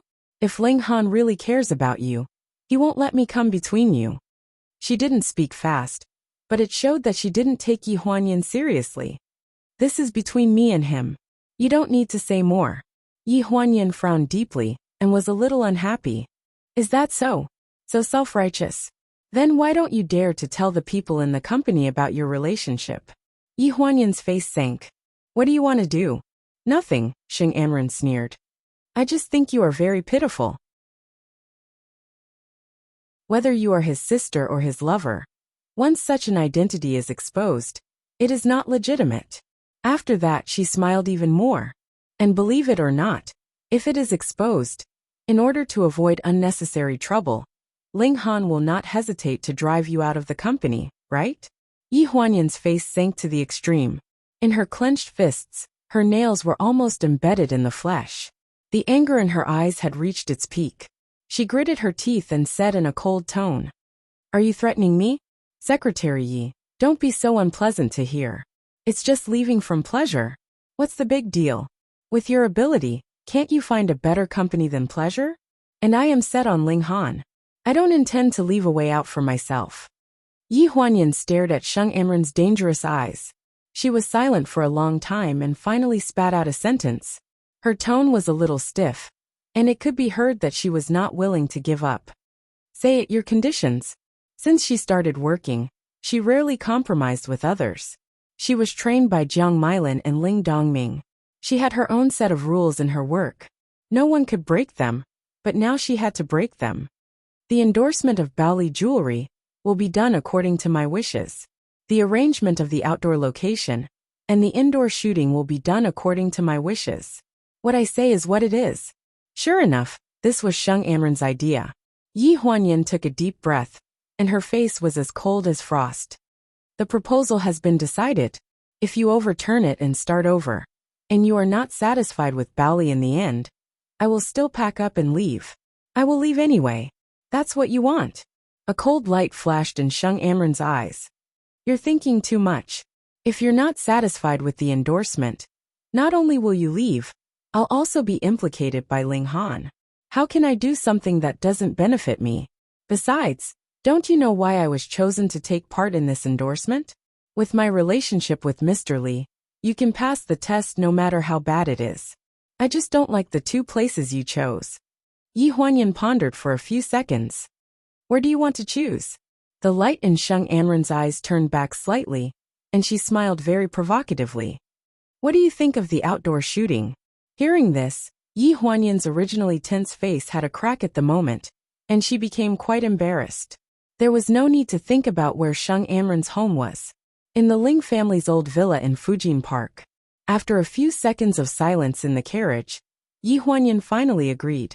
She had no choice but to agree, even though she was unwilling, even though she felt like her heart was being torn apart, and even though she felt that her self-esteem had been trampled by this woman, she still agreed. No matter what, she had to stay in pleasure and Ling Han's side. She knew that once her relationship with Ling Han was made public, Ling Han would never keep her by his side. At that time, everything would be over. In the office of the president of Pleasure Group, after Qiao Mu reported the work, she was about to leave when Ling Han stopped her. Come, Bali will shoot in Zhoushan, right? Remember to remind the shooting team to take precautions against the rain. Ling Han's voice was filled with concern. Qiao Mu was secretly surprised. Ling Han never paid attention to the weather forecast. It was a sunny day, and it did not look like it was going to rain. However, it was useless to pay attention to the weather forecast. Qiao Mu hesitated for a few seconds. Come, Bali changed the location at the last minute. It's not in Zhoushan now. Hearing this, Ling Han frowned. Change the location? It's said that Miss Sheng Anren and Secretary Yi reached an agreement. It's also to avoid attracting the attention of tourists and unnecessary trouble. Where did they go to shoot? Ling Han did not seem to care about Qiao Mu's reason for changing the filming location at the last minute. He only cared about where the filming location was. Fujin Court, Miss Sheng Anren's villa. Ling Han's face darkened, and his tone suddenly turned cold. Who arranged it? Qiao Mu was slightly taken aback and tried to explain the matter tactfully. Secretary Yi is in charge of this project, so she should be responsible for choosing the location. I think she has her own considerations. Before she finished speaking, Ling Han's face had darkened to the extreme.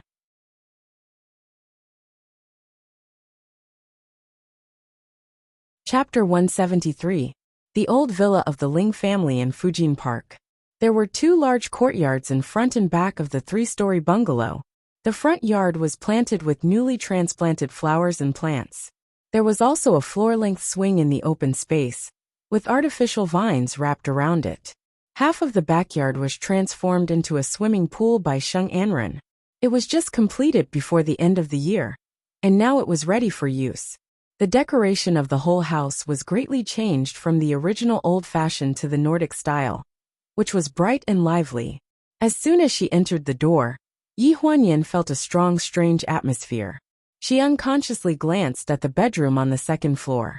Sheng Anren had just changed her clothes and went downstairs.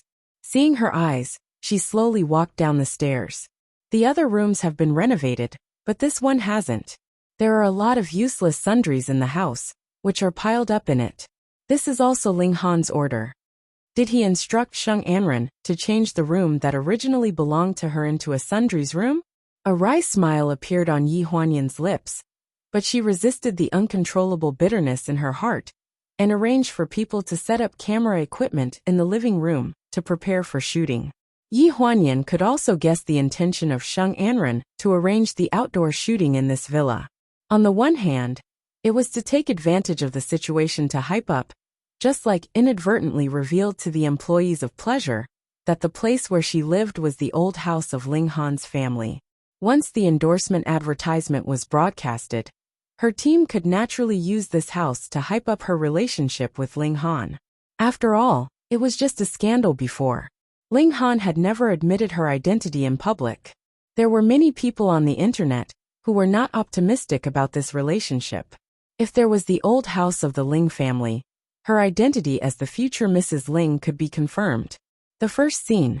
Sheng Anren needed to go down slowly from the wide stairs of the villa. Her long skirt dragged on the stairs, layer by layer. The camera slowly moved from her finger with Lai Bao's only love diamond ring to her wrist, revealing Lai Bao's love-of-life colorful gold bracelet. The last was the highlight, Lai Bao's main diamond necklace on her neck.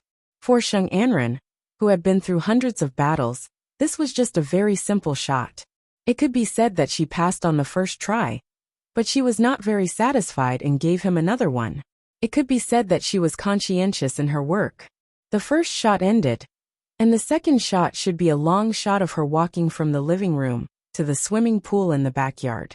In the background, the male host was having a party, and the female host was walking out of the house, wearing a gorgeous dress to show the temperament of the female host. There were no lines during the whole process. All they had to do was show the beauty of their body movements and jewelry.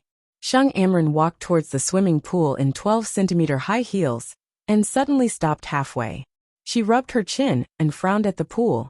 Since it's a party, shouldn't there be people in the pool? The spring festival had just ended, and the temperature outside was still fluctuating from 0 degrees Celsius. How could they let people go into the water in this kind of weather? It wasn't impossible for them to get into the water, but because the filming location had been changed at the last minute, there was no time for Yi Huanyan to arrange for other extras. Besides, in the filming of a commercial, even if they were extras, they would still need to have a good figure and good looks. Where could they find them? As soon as Sheng Amren stopped, her assistant took a down jacket and wrapped it around her. At the moment, she was frowning and staring at Yi Huanyan. Secretary Yi, although I'm willing to lend my house to shoot, aren't you too casual? Don't even have extras? Let me shoot against an empty pool? Is that right? Yi Huanyan frowned. At this time, the Film and Television Academy hasn't started. It's impossible to find someone, and the temperature is too low. It's easy for people to get into the water. Sheng Amren glanced at her, and her eyes fell on the pool. I've shot in the water in much colder weather than now. Why can't others do it? Don't you know about professional ethics? Professional ethics? Yi Huanyan took a deep breath. It's not a problem of professional ethics now. It's that we can't find someone to shoot. Your shots won't overlap with those of the extras. We'll hire another group of people to add the swimming pool part in the post-production. The editor will deal with the connection problem. Post-production? Sheng Amren frowned. Who has so much time for you to come to my house to shoot? I'm busy. I'll find someone now. I must finish shooting today. Yi Huanyan's face froze. Where can I find someone for you? Sheng Amren's eyes were filled with a strange look. She glanced around the scene. 2 men are needed, and 4 or 5 women are enough. There's no big close-up shot. It's just a long shot. Why don't you let the staff on the scene take over? She said this lightly, but Yi Huanyan's face became more ugly. If the number of extras was not enough, they would be willing to help if the staff came out to replace them. After all, they could make extra money. But now in this weather, if they didn't really pursue the career of actors, who would want to go into the water in a swimsuit? How could they? Yi Huanyan stared at Sheng Amren and tried to restrain his anger. You said professional ethics. They are not in your line of work. Sheng Amren took the hot coffee from the assistant and took a sip casually. His eyes were quite proud. Then Secretary Yi, please think of a way. She was obviously trying to embarrass Yi Huanyan. Naturally, she would do whatever she wanted to embarrass her. Yi Huanyan frowned tightly. She knew that it was completely impossible to persuade Sheng Amren, and she was caught by her. So she had to listen to her. It was useless to say more. She gritted her teeth and turned to clap her hands to gather the staff on the scene. Everyone, now we can't find extras because of a temporary change in the shooting. So can you help to replace them? The salary will be 3 times that of ordinary extras. It's not that such a thing hasn't happened before. Those who are idle at the scene are willing to help, laughing and joking. Secretary Yi, you can just say it. Maybe we have a strong sense of camera. As soon as the film is released, some director will take a fancy to us. Hey, what do you want to do? A party is to wear a dress and drink in the living room, right? It's a little cold to wear a dress on this day, but it's only for a while. It's acceptable. Yi Huanyan's face was a little tense. She hesitated for a moment. I want to wear a swimsuit. She was afraid that she would be refused as soon as she opened her mouth, so she quickly explained. Only 2 men need to go into the water, and the girl can sit on the shore. As soon as the voice fell, there was a dead silence in the living room. Those people who had just been laughing and joking about being on camera were now silent and looked at each other. Secretary Yi, I can't swim, so I'd better forget it. The first to speak was the stage supervisor who followed them. She was a girl weak and not tall. She didn't look like she could go into the water in this kind of weather. After the girl opened her mouth, there was a continuous sound of refusal. There were all kinds of reasons, such as gastrointestinal problems, those who couldn't stand the cold, those who hadn't recovered from the cold. Sheng Anren sat on the sofa and raised the corner of his mouth to show a smug sneer.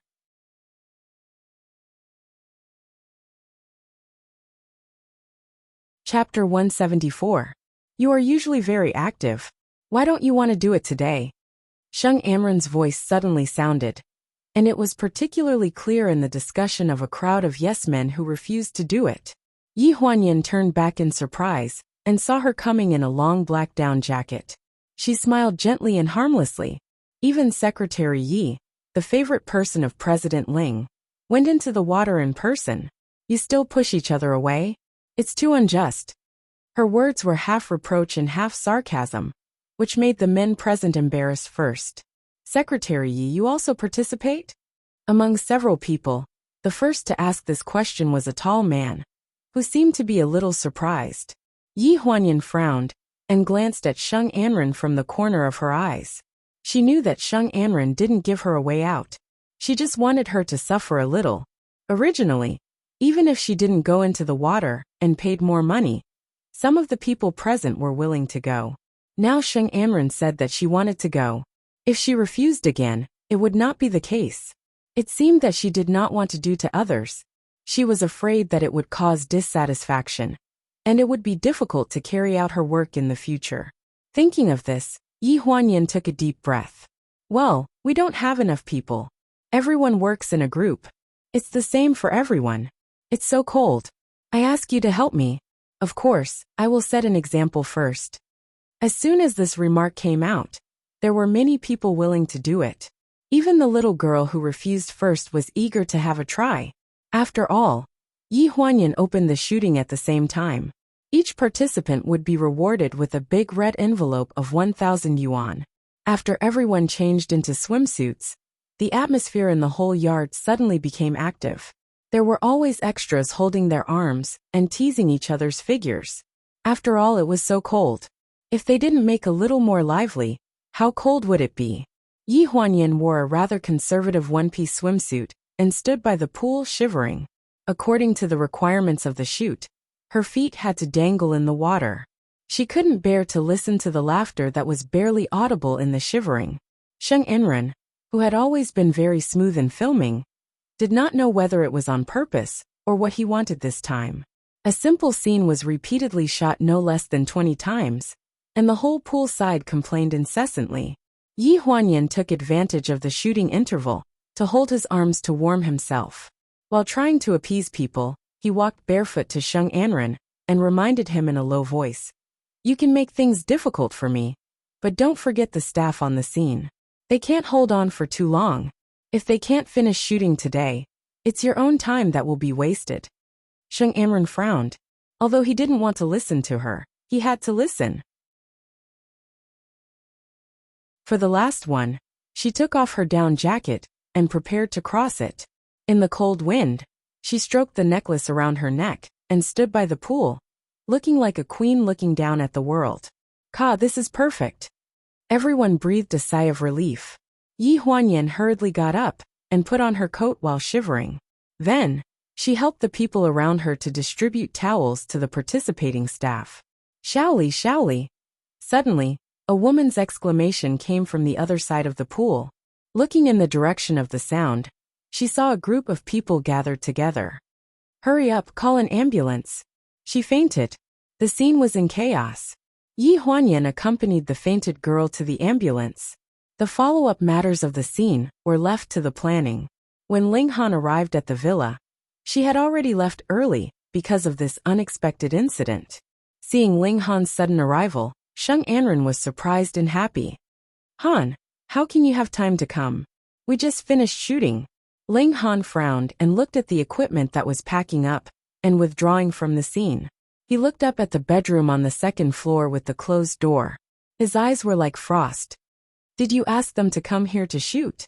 Sheng Anren's heart thumped, and his hand, which was about to hold his arm, paused slightly. Of course not. She hesitated for a few seconds. Secretary Yi thinks that if we shoot here, it will be more expensive and luxurious, so she changed the location temporarily. Ling Han frowned. Apparently he didn't believe it. Sheng Amren was nervous in his heart, but his face was not in a hurry, showing a trace of hesitation. But I also feel strange. Secretary Yi asked me if she could borrow this house. How did she know that this place was very suitable for the shooting?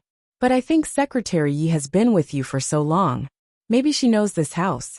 Her eyes were pure and her expression was calm. It didn't look like she was lying at all. Ling Han's face was cold. Where is she? She went to the hospital. Hearing this, Ling Han's voice suddenly rose, and his face changed greatly. Hospital? What happened to her? This reaction made Sheng Anren secretly clench his fist, but his face remained motionless. Secretary Yi asked the staff to help replace the extras to wear swimsuits and go into the water. There was a little girl who was probably frozen for too long and fainted, so Secretary Yi accompanied her to the hospital. It should be no big deal. After that, we'll give the little girl some compensation and comfort. Hey Han, where are you going? Sheng Amren followed a few steps out of the door, but saw Ling Han's tall and straight figure go straight to the car, and very decisively go in the direction of the nearest hospital. She can have a shooting accident when she does such a simple project alone. I don't think she wants to do it. In the hospital corridor, Yi Huanyan squatted in the corner and sneezed. He took out a tissue from his arms and wiped his nose. Because of the shooting accident, she didn't have time to dry herself or change her clothes. She hurriedly put on a coat over her swimsuit and followed him out. At the moment, her hair was still wet. The temperature of the hospital's air conditioning was obviously not enough. She was shivering in the corner. Who is Li Xiaoli's family? Me here. Yi Huanyan raised his hand weakly. I'm her boss. Is she all right? She's all right. She fainted because of hypoglycemia and the cold. Now she has a fever. It's not serious, and she doesn't need to be hospitalized.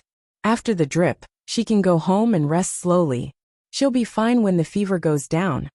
Yi Huanyan thanked the doctor while sniffing. Just as she was about to go to the emergency infusion room to accompany Xiaoli, she saw a familiar figure standing in front of her, staring at her with a sullen face. President Ling, why are you here? Ling Han's face was gloomy. He took her arm and walked away without any explanation. After 2 steps, he opened the door at hand and pushed her in. There was the smell of disinfectant in the room. There were disinfectant tools in the broom on the ground. It looked like a utility room. It was a little narrow. As soon as she entered the room, Yi Huanyan was pressed against the door. She didn't even have time to breathe. She was frightened by Ling Han's questioning. What do you mean by setting the shooting location at the villa in Fujin Court? His eyes were full of anger, accusing her of her crime. Deep in his heart, that place was still a memory of him and her, their private territory. Although Sheng Amren lived there, it was only a temporary thing. Now she exposed that place. Did it mean that she acquiesced to Sheng Amren's identity there and calmly accepted the fact that he was with another woman?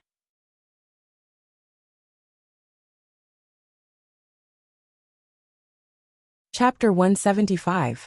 Yi Huanyan didn't understand the reason for his anger. She resisted the discomfort in her heart and frowned. Let me go first.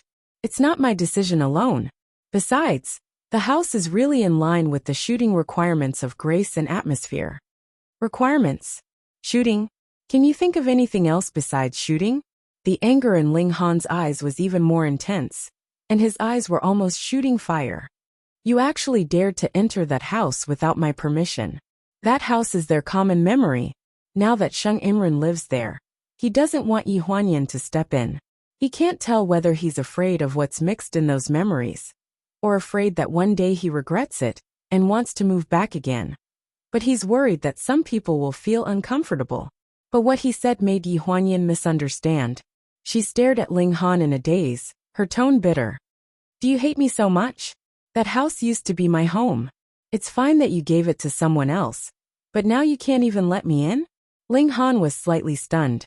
Seeing that her eyes were shining, and that what she said was completely different from what he wanted to express. He suddenly showed a little cramped, and the strength of his hand on her shoulder loosened a little. Yi Huanyan lowered her head, and her shoulders trembled slightly. In the narrow storage room, there was the sound of her sobbing that she tried to suppress, which was very aggrieved. Ling Han was a little soft-hearted, but he was still dissatisfied with her indifferent attitude of letting go of the house so easily and working there without distraction, so his tone was not kind. "Without my permission, you are not allowed to go to that house in the future." Yi Huanyan's eyes were dim, and she lowered her head and refused to speak. "Did you hear that?" Ling Han was a little impatient. He held her shoulder and looked down at her. "Look." "I heard it." Her voice was very small, and she gritted her teeth. She was full of unwillingness, but she didn't dare to show it easily. Ling Han frowned. When he looked down, he was shocked to find that she was wearing a swimsuit inside. Her kung fu coat was pulled messily, revealing a piece of soft breasts and deep cleavage. The great scenery was revealed in front of him. All of a sudden his breathing quickened. Yi Huanyan didn't know. She bit her lip and angrily raised her head. There was a bit of resentment in her eyes as she stared at Ling Han. "I agree to your request. Can you let me out now? I want to see Xiaoli." Ling Han didn't let go of her hand. He stared at her face that was flushed with anger. A part of his body that had been restrained for a long time showed some strange signs, reminding him that these days of being pure and abstinent should come to an end. Yi Huanyan was stunned for a moment by the slightly sullen face in front of her. When she came back to her senses, a warm feeling swept across her lips. She unconsciously opened her small mouth, and was affected by his will for a while. Her breathing also quickened. The hand on her shoulder slowly wrapped around her exquisite curves, and reached into the wide woolen coat. He held the two peaks behind her, and pinched and flattened them through the tight-fitting swimsuit. He was so experienced that she quickly entered the state, and her face was flushed. Ling Han sucked on her lips. His heavy breath pressed against her chest and slowly swept across her cheeks. Then, she heard an invasion that was like a drizzle and a breeze. Her whole body trembled, and she couldn't help but let out a moan. The hand below her had already pulled open the elastic lower triangle of the one-piece swimsuit, rubbing against her sensitive spot, with only the suit cloth between them. Her expression stiffened as she could already feel that familiar heat pressing against her, making her restless. "Yen Yen," he panted heavily and breathed in her ear. In the haze, Yi Huanyan felt that she seemed to hear a shout in her dream. Her expression froze. At this time, the sound of the door opening suddenly came from behind, causing the whole door to tremble a few times. "Strange, I didn't lock the door. Where did I put the key?" A woman's voice came from the other side of the door. From the sound of it, it was the cleaning lady, who had just pulled a mop out to clean. Yi Huanyan and Ling Han looked at each other. At the same time, their expressions stiffened, and they held their breaths. The footsteps at the door were far away. She was probably going to look for the key. Yi Huanyan let out a sigh of relief. She glanced at Ling Han embarrassedly, and followed his burning gaze to look down at her chest. For a moment she was flustered. She hurriedly tidied up her clothes, turned around, twisted open the door of the utility room, and fled. Ling Han stood at the door of the utility room. He still wanted more. Looking at Yi Huanyan's fleeing figure, he didn't know why, but he remembered what Ling Dongyu said in the hallway of the old house before he left. "Have you ever considered who you want to spend the rest of your life with?" In fact, he had considered it. She probably wouldn't live in Fujin Garden anymore. She might as well live at his place and treat it as a fresh start. Yi Huanyan didn't know what Ling Han was thinking. After running out of the utility room, she hurriedly left the hospital. She even forgot to check on Xiaoli, the employee who had fainted in the infusion room. Standing at the entrance of the hospital, she thought that it was unrealistic to ask her to go back now. She simply took out her phone and called Xiaoli, explaining that she had an emergency and had to leave first. Fortunately, Xiaoli was a good-tempered girl. She didn't ask much and didn't hold the company responsible for what happened today. She even thanked Yi Huanyan for sending her to the hospital in the first place before hanging up the phone. Sitting in the taxi, Yi Huanyan touched her face. It was a little hot. She didn't know why, but she remembered the words she had heard in the utility room. Yan Yan. Her first reaction was that it was an illusion, or her own imagination, but after calming down, she felt that the call was very real. Did Ling Han really call her that?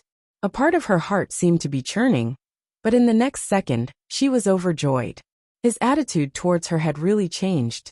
During the time they spent together during the new year, and for the past 2 days, he would come home every night to have dinner with her. It was rare that he had the patience to talk about work with her. She could even say a few words about the decision of the company's staff. Night fell. Ling Han only arrived home half an hour later than Yi Huanyan. The food on the table was still untouched. Voices came from the kitchen. Ling Han put down his jacket and approached the kitchen with light footsteps. Ling, remember not to put salt in this soup when you make it in the future. Let it slowly simmer until it's fragrant. You've already added a lot of seasonings. If you add more salt, it'll ruin its freshness. Yi Huanyan was wearing an apron. She had already changed her clothes. Her sleeves were rolled up. Her white hand was holding a ladle to remove the foam from the soup pot. Her other hand was holding the lid of the casserole with a wet towel. After the last ladle of foam was removed, she put the lid back on. Lingling's eyes were filled with admiration. Miss Yi, I've never seen you cook before. I didn't expect you to know so much about these things. I used to cook a lot, but I haven't done it in a long time. Yi Huanyan's tone was light. There was a gentle smile in the corner of her eyes. This soup still needs to simmer for half an hour. Help me look at the dishes on the table. If they're cold, bring them back and steam them again.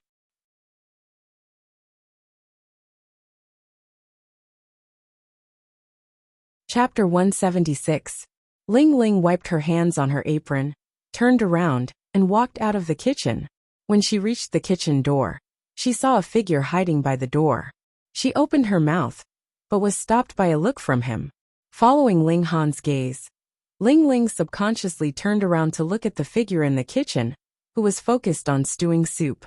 She understood, lowered her head, smiled, and walked straight to the dining room. Ling Han walked out of the shadows at the door and quietly entered the kitchen. After Yi Huanyan closed the lid of the casserole, she opened the lid of the other casserole. She was stewing taro and collecting the juice. She was using a spoon to taste the saltiness when she felt a figure approach behind her. She didn't even turn around to look at him. Help me get the salt. Half a spoonful is enough. The figure behind her paused, frowned, and turned around to look for the salt on the counter. Which one is the salt? A cold voice sounded in the kitchen. This familiar voice stunned Yi Huanyan. She panicked and the spoon slipped from her hand into the bubbling pot, splashing the hot soup. Ah! She grabbed her wrist and took a step back. She screamed and fell into a broad embrace. Ling Han was still holding a transparent spoon in his hand. Half a spoonful of white granular seasoning was filled. When her back bumped into his embrace, his arm shook, and more than half of the spoonful spilled. The marble counter was covered with white powder. Yi Huanyan suddenly felt the warmth from her back. Her whole body stiffened and her face paled. The situation instantly became awkward. Clumsy, just like when you were young. A faint voice came from above her head. Although it was sarcastic, his tone was gentle, and his words slightly dispelled the awkwardness. Yi Huanyan blushed. She stiffly straightened her body and took 2 steps back. She reached for the spoon in the pot and looked for a rag to wipe the soup beside the stove. Why? Why are you in the kitchen? Ling Han didn't answer her. He just handed her the spoon in his hand. Here's the salt you wanted. Yi Huanyan was stunned. Without thinking, she took it and poured it into the pot. After pouring it, she felt that there was something wrong with the salt particles. She frowned and asked, "Where did you get it?" Ling Han pointed at the console beside him. There. That's white sugar. Ling Han's expression stiffened. Oh. The atmosphere was awkward for a few seconds. Well, you'd better go out. I'll be done in a while. Yi Huanyan was a little hesitant. He was standing in the kitchen like this, always interfering with her flexibility. She was afraid that if she let him stay like this, her pot of taro would be overcooked. Ling Han left without saying a word. When he left, there was a trace of annoyance on his face. There were 3 dishes and 1 soup for dinner. It was obvious that they were all Yi Huanyan's cooking. She hadn't cooked for a long time. The last time she cooked was before the Ling family's accident. She liked to experiment with new and novel dishes at home, and the whole family took turns to be her lab rats. Lingling's hand isn't feeling very well today. I came back early, so I cooked for her. Ling Han glanced at Lingling, who was busy packing in the kitchen. He didn't feel that there was anything wrong with her wrist. Yi Huanyan coughed dryly. I'll get the soup. Looking at the table full of dishes, there were meat and vegetables. He took a bite. It was the same familiar taste from before. Not long after, Yi Huanyan came back with the pot. Seeing that she was in a difficult position, Ling Han followed her gaze and saw the insulation pad on the table. He pulled it to the middle of the table. The boiling hot pot was placed on the table. Drink this soup while it's hot. Yi Huanyan rubbed her hands, picked up a small bowl, and filled it with soup for Ling Han. How does it taste? She looked a little cautious. It's pretty good. Hearing this, Yi Huanyan's eyes revealed a hint of a smile. She sat down and ate happily. During the meal, Ling Han barely spoke. Even when Ling Dongming and Jiang Milan were still around, he was like this. He was very similar to Ling Dongming in this aspect. So every time he ate, he would only hear the two of them chattering nonstop. In the blink of an eye, it was 2 years ago. Now, she was used to keeping quiet during the meal, and didn't talk nonsense anymore. She always thought that not talking during the meal was Ling Han's rule. So when she heard Ling Han's question, she was a little stunned. When did you start learning to cook? She almost choked on the celery that she had just put into her mouth. Elementary school from the 3rd grade. Why? Ling Han drank a mouthful of soup and looked up at her. Because I was hungry. This answer made the air freeze for a few seconds. She finally realized that she had answered something stupid and coughed. My father had just passed away, and the company was handed over to my mother to manage. She couldn't take care of me, so she found a nanny to take care of me. Later on, there was a school holiday, but the nanny who took care of me didn't come. For about 2 days. I don't remember how many days it was. My mother didn't come back either, but I was hungry. Children didn't have any concept of birth, aging, illness, and death. When Yi Huanyan's biological father passed away, she was still young and had just entered elementary school. After that, she had been taken care of by different nannies. The first time she cooked was because the nanny didn't go to work for 2 days and didn't ask for leave. She was starving, so she dug out the rice herself, cooked a pot of rice, and ate it with soy sauce. When it came to taking care of children, Jiang Milan really wasn't a meticulous person. After Yi Huanyan's biological father passed away, if it wasn't for the nanny, Yi Huanyan often didn't eat. Later on, she learned how to cook without a teacher, but it was also forced by the environment. As she spoke, Yi Huanyan carefully looked at Ling Han's expression. She vaguely felt that if she mentioned Jiang Milan, it would make him unhappy. However, after looking at him for a long time, there didn't seem to be any change, so she slowly let out a sigh of relief. Ling Han, on the other hand, didn't feel very comfortable. For some reason, he was flustered. After listening to her, he hurriedly drank 2 mouthfuls of soup, put down his chopsticks, and went upstairs. Yi Huanyan looked at the dishes in front of her, which were only slightly touched, and was a little disappointed. When Ling Ling was cleaning up the table, she looked at the table full of dishes with a look of pity on her face.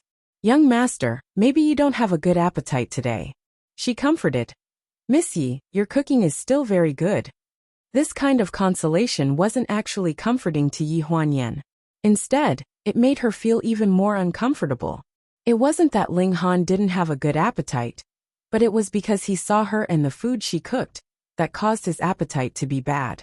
Ling Ling, you don't have to buy the ingredients I told you before. In the future, you'll still be the one to cook. Yi Huanyan smiled bitterly and went upstairs. Just as she was about to enter the bathroom, her phone rang. It was a call from Su Nianhua. After the annual meeting before the new year, except for the group text message of blessing during the spring festival, they hadn't contacted each other again. On the other end of the phone, Su Nianhua's voice was still as gentle as a cup of water. He asked her to have dinner together tomorrow, Let's have dinner together tomorrow. I just happen to have something for you. I've been following Sheng Anren and Lai Bao's endorsement deals these 2 days. I'm afraid I don't have time. Let's make an appointment later. My mother made cookies and asked me to bring them to you. This can't be kept for too long. Your mother? Yi Huanyan was stunned.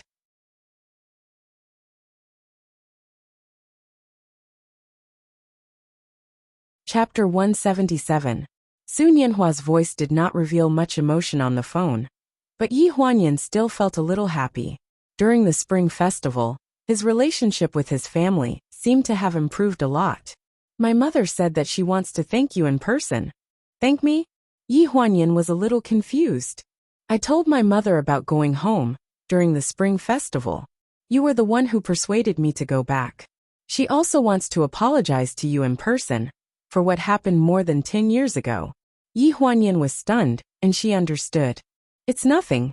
On the other end of the phone, Sun Yanhua said a few more things, but he did not mention anything about what happened on the night of the annual party, probably to avoid awkwardness. However, Yi Huanyan knew that he would ask eventually.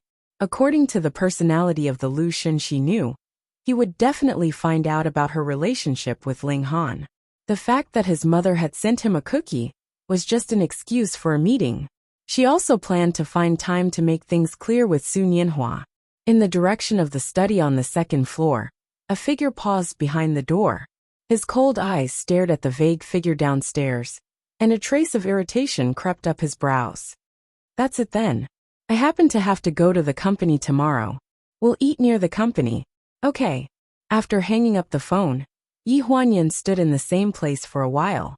Then, she raised her head and looked in the direction of the study on the second floor. She slowly took a breath and exhaled.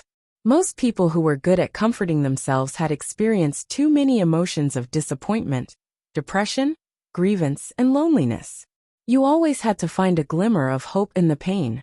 Otherwise, life would be too depressing. She would rather believe that Ling Han was not truly annoyed with her. Perhaps it was just as Ling Ling had said, that he was only in a bad mood today. On top of this bad mood, he was still able to treat her with a pleasant expression, which was already not easy to come by. Back in the bedroom, she walked straight to the bathroom and turned on the shower head. She took off her clothes amidst the sound of running water and looked at herself in the mirror. Even she couldn't help but take a few more glances at herself. Amidst the dense fog, a graceful figure could be seen in the mirror. Compared to when it was clearly seen, it was even more mysterious. The 2 round breasts in front of her chest trembled slightly as she walked. Her long hair, which was slightly damp from the steam, stuck to her back, making her appear even more alluring. Outside the bathroom, a rustling sound was drowned out by the sound of water. Separated by a wall, a revolving door slowly turned, and a tall figure stepped into the 1/3 bedroom that he had not been to for a long time. His gray bathrobe was loosely tied with a belt around his waist, revealing more than half of his chest. It was full and straight, with sparkling and translucent water droplets. His short hair was still dripping with water droplets, which were dripping down his chest. He pursed his lips tightly, but his expression was not as serious as before. Rather than being serious, it would be better to say that he was nervous. The sound of water in the bathroom stopped abruptly, followed by the sound of a hairdryer, accompanied by a humming tune. It stopped after less than 5 minutes. When she opened the door again, her mouth was full of toothpaste foam, and she was holding a toothbrush in her mouth. Her snow-white arms were holding the sliding door of the bathroom, and her eyes were wide open as she stared at Ling Han. She was only wrapped in a light pink bath towel, which barely covered the spring scenery in front of her chest, but it could not cover her 2 straight and slender legs. At this moment, she was slightly bent over, and her other hand was holding the long hair on her shoulder. Probably because she was feeling hot, a large handful of black hair was held in her hand, and it was separated from her shoulder and swaying in her hand. At this moment, Yi Huanyan interpreted the languid style to the extreme, and right in front of Ling Han was the cleavage of her chest. 2 soft lumps were squeezed in the narrow towel, trembling slightly. Their eyes met in the air. She was stunned for a few seconds with the toothbrush in her mouth. Then she quickly turned her back and closed the bathroom door again with a swish.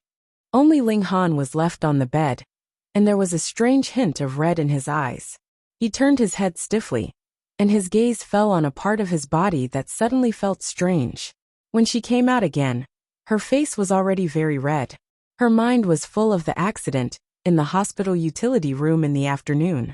At this moment, she seemed to be more convinced that what she heard was not an illusion. He was waiting for her. "Come here."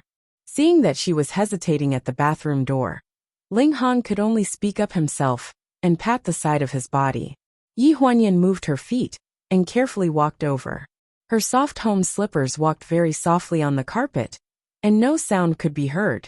The mattress sank slightly with her movements, but the two of them involuntarily moved closer to the middle position. While she was in a daze, her snow-white shoulders had already pressed against Ling Han's arm. For some reason, tonight there was a kind of shyness and strangeness of the wedding night. And Ling Han didn't start off emotionlessly like he usually did in business. He suddenly grasped her hand. This was what Yi Huanyan didn't expect. Her throat tightened at the moment, as if the moment he held her hand was more sensitive than any other part of her body. Her whole body was hot and completely burned. "If you don't want to, you don't have to endorse Sheng Inran starting tomorrow."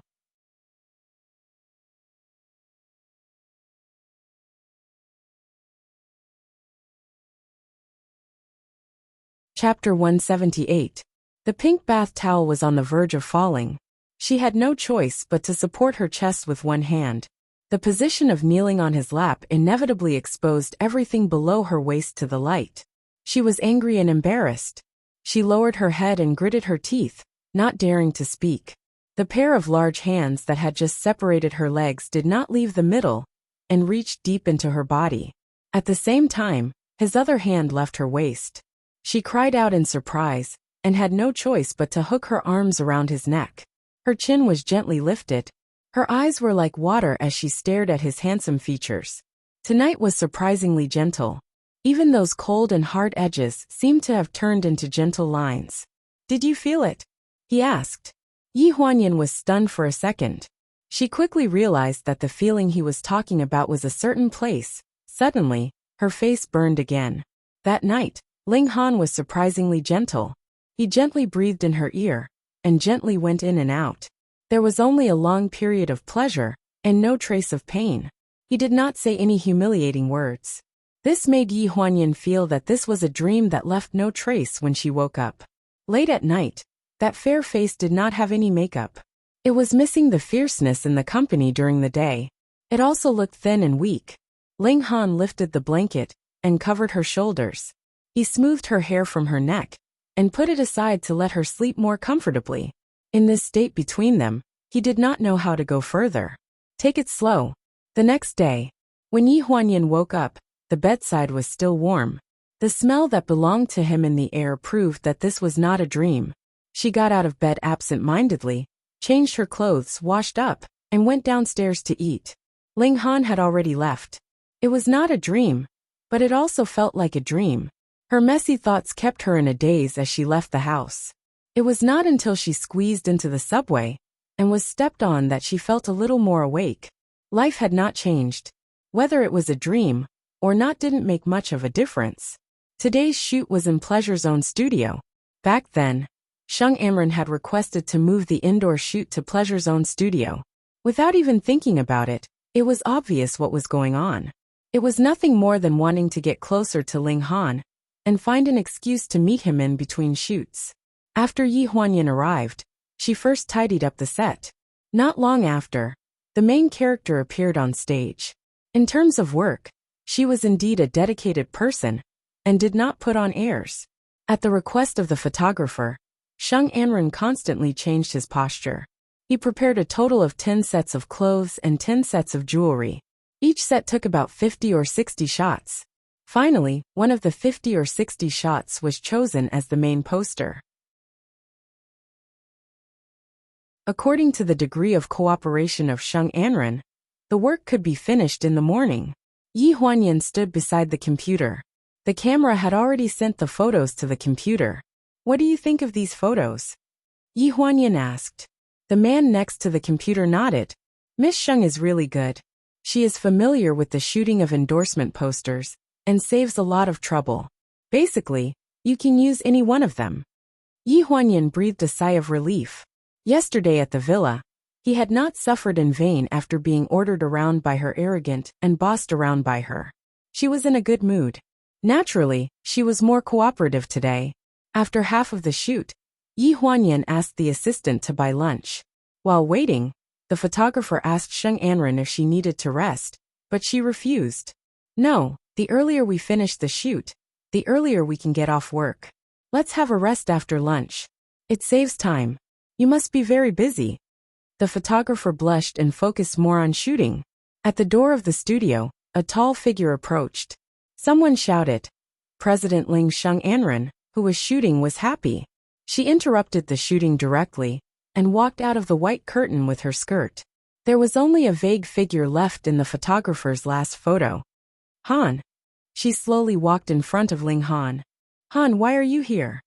Ling Han handed her the coffee in his hand and said lightly, You've worked hard. It's not hard. Sheng Anren lowered her head and showed a little shyness. Yi Huanyan was standing not far behind Sheng Anren at this time. She lowered her head and tried not to see this scene, but she felt very uncomfortable. Ling Han looked over Sheng Anren and fell in the distance.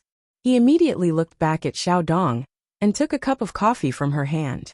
Then he walked straight past Sheng Anren and toward Yi Huanyan in the distance. Sheng Anren's face stiffened. She looked at Ling Han's figure. When she saw Ling Han handing the cup of coffee to Yi Huanyan, there was obviously a layer of frost between her eyebrows. Xiao Dong's voice sounded in the studio. No one paid attention to her strangeness. It seemed that as long as Ling Han was not standing next to her, she would no longer be the focus. Everyone has worked hard. President Ling bought coffee for everyone to refresh themselves. The sound of people thanking Ling Han rose one after another. Ling Han was thanking Yi Huanyan, but everyone thought that he was thanking the films on the computer. The cameraman and the post-production crew, including the lighting crew, all rushed up and pointed at the films that had just been shot. It was as if they were competing for credit and trying to please Ling Han. Yi Huanyan held the cup of coffee with a smile on her face. This is a good shoot. Everyone is very cooperative. Really? Let me see. Ling Han looked calm and moved closer to the computer screen. At the same time, he shortened the distance between him and Yi Huanyan. A group of people behind him crowded over and squeezed them together. From afar, Ling Han looked like he was resting his chin on Yi Huanyan's head. Secretary Yi, I think it would be better if Anren raised her arms a little more in this place. President Ling, look, it would be better if Miss Sheng stood on tiptoe in this place. This is not bad, but the hair is a little messy. The stylist probably didn't take care of it. Sheng Anren stared at the two people surrounded by the crowd. The people around her were asking for credit. She suddenly had a feeling that she had been played, which made her feel angry from the bottom of her heart. Was she a clown? Just like that, he let them make comments. Why? Sister Sue came over with the makeup artist to touch up Sheng Anren's makeup. She pulled out a chair beside her and let her sit down. She probably felt that she was not in a good mood, so she hurriedly finished the makeup and let the makeup artist go. Anren, last time you asked me to check Secretary Yi, was it because she and President Ling? Sheng Anren raised her eyes and glanced at Sister Sue. Just pretend that you don't know anything. President Ling rarely comes to the studio. Sister Sue reminded her. If it goes on like this, it won't be good. What can I do? Sheng Anren stared into the distance angrily. Why don't you seize the time to hype up in front of the media?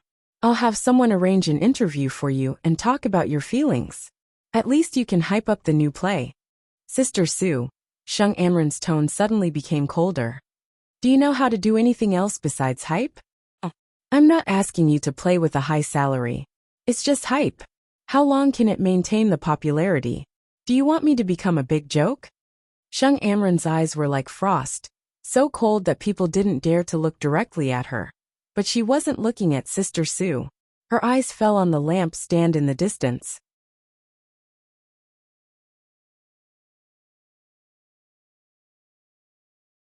Chapter 179.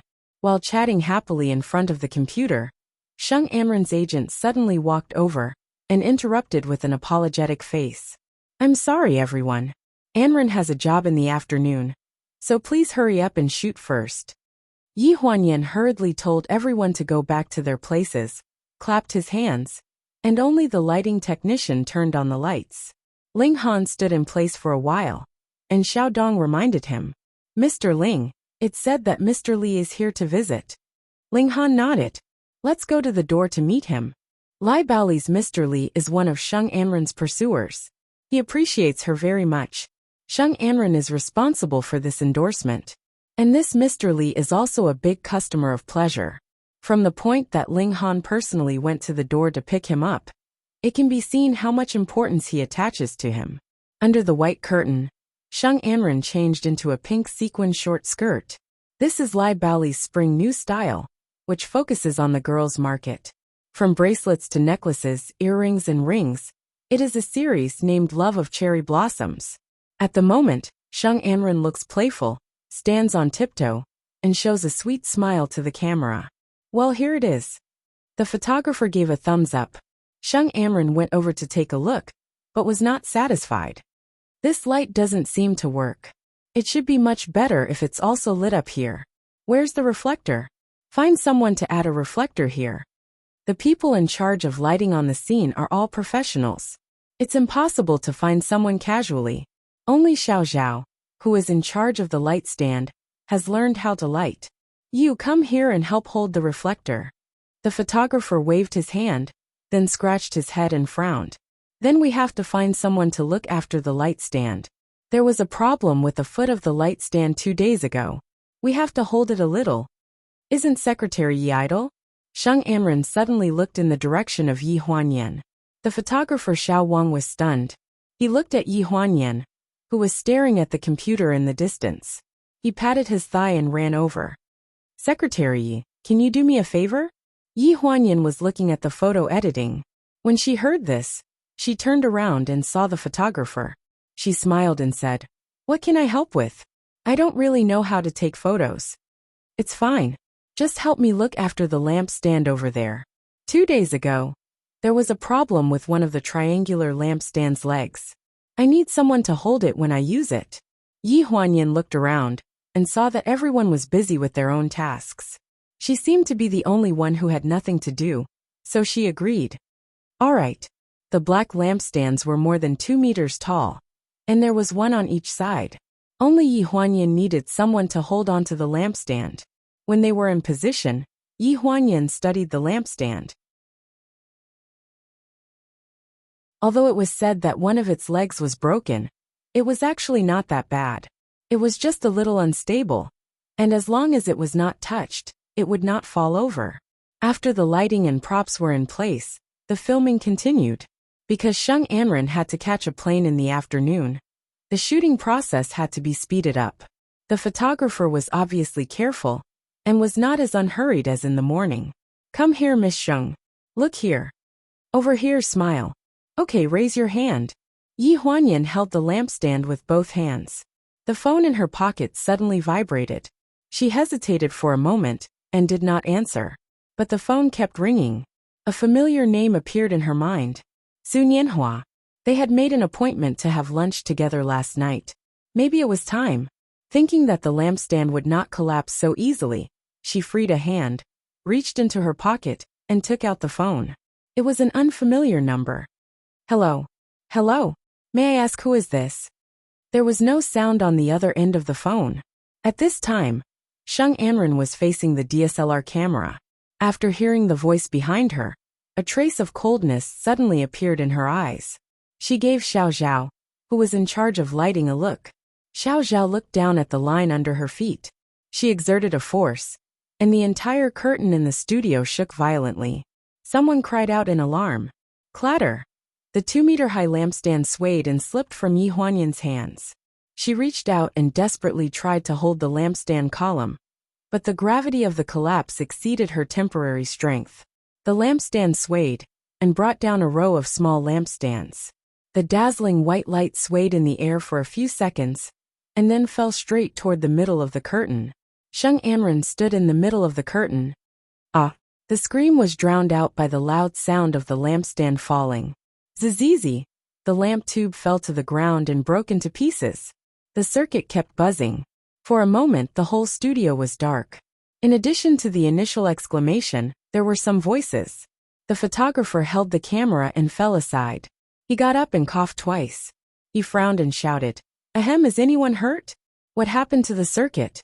In the darkness, the voices of several lighting masters came out, and they reported their safety. Suddenly, a shrill scream pierced through the studio. Ah! It was Sheng Anren's voice. The whole studio was in chaos in an instant. Led by Sheng Anren's agent, Sister Sue, she turned on the flashlight of her mobile phone and hurriedly surrounded 7 or 8 staff members on the scene. After checking, someone screamed, "Miss Sheng is hurt. Help. Oh my God. Her leg is stuck in the lampstand. Call an ambulance." Yi Huanyan suddenly returned to her senses, turned on the light of her mobile phone, and ran in the direction of Sheng Anren, trying to push the crowd away. "Let me see." Yi Huanyan was the person in charge of the whole project. When they heard her voice, they naturally gave way. At this time, the surroundings were illuminated by the light of the mobile phone. Sheng Anren's half-body was stuck under the huge lampshade, and her leg was stuck under the lampshade. She was bleeding. Because of the pain, there was no blood on her face. The scream just now had taken all her strength. As soon as Yi Huanyan approached and was about to touch her, her facial features were distorted with pain. "What's the matter?" Ling Han's voice suddenly came from the direction of the studio door. "I don't know who said it. Miss Sheng was hurt by the fallen lampstand. She is calling an ambulance." Then, the crowd automatically separated, and a tall figure hurried towards the direction of the curtain. President Ling. Sheng Anren's wound was still bleeding. At this moment she was already weak and sweaty. When she saw Ling Han coming, she grabbed Ling Han's hand regardless and said painfully, "Han, I'm in pain." Mr. Li of Lai Bali followed closely behind Ling Han. Seeing this, his face was livid. "What's the matter?" "Mr. Li, don't worry. The ambulance will be here soon," Xiao Dong explained hurriedly. She just learned about the situation. Whispers could be heard from the crowd. "Isn't Xiao Zhao in charge of this lampstand?" "No, Xiao Zhao was called to get the light. I just saw Secretary Yi guarding the lampstand." Hearing this, Ling Han's face sank.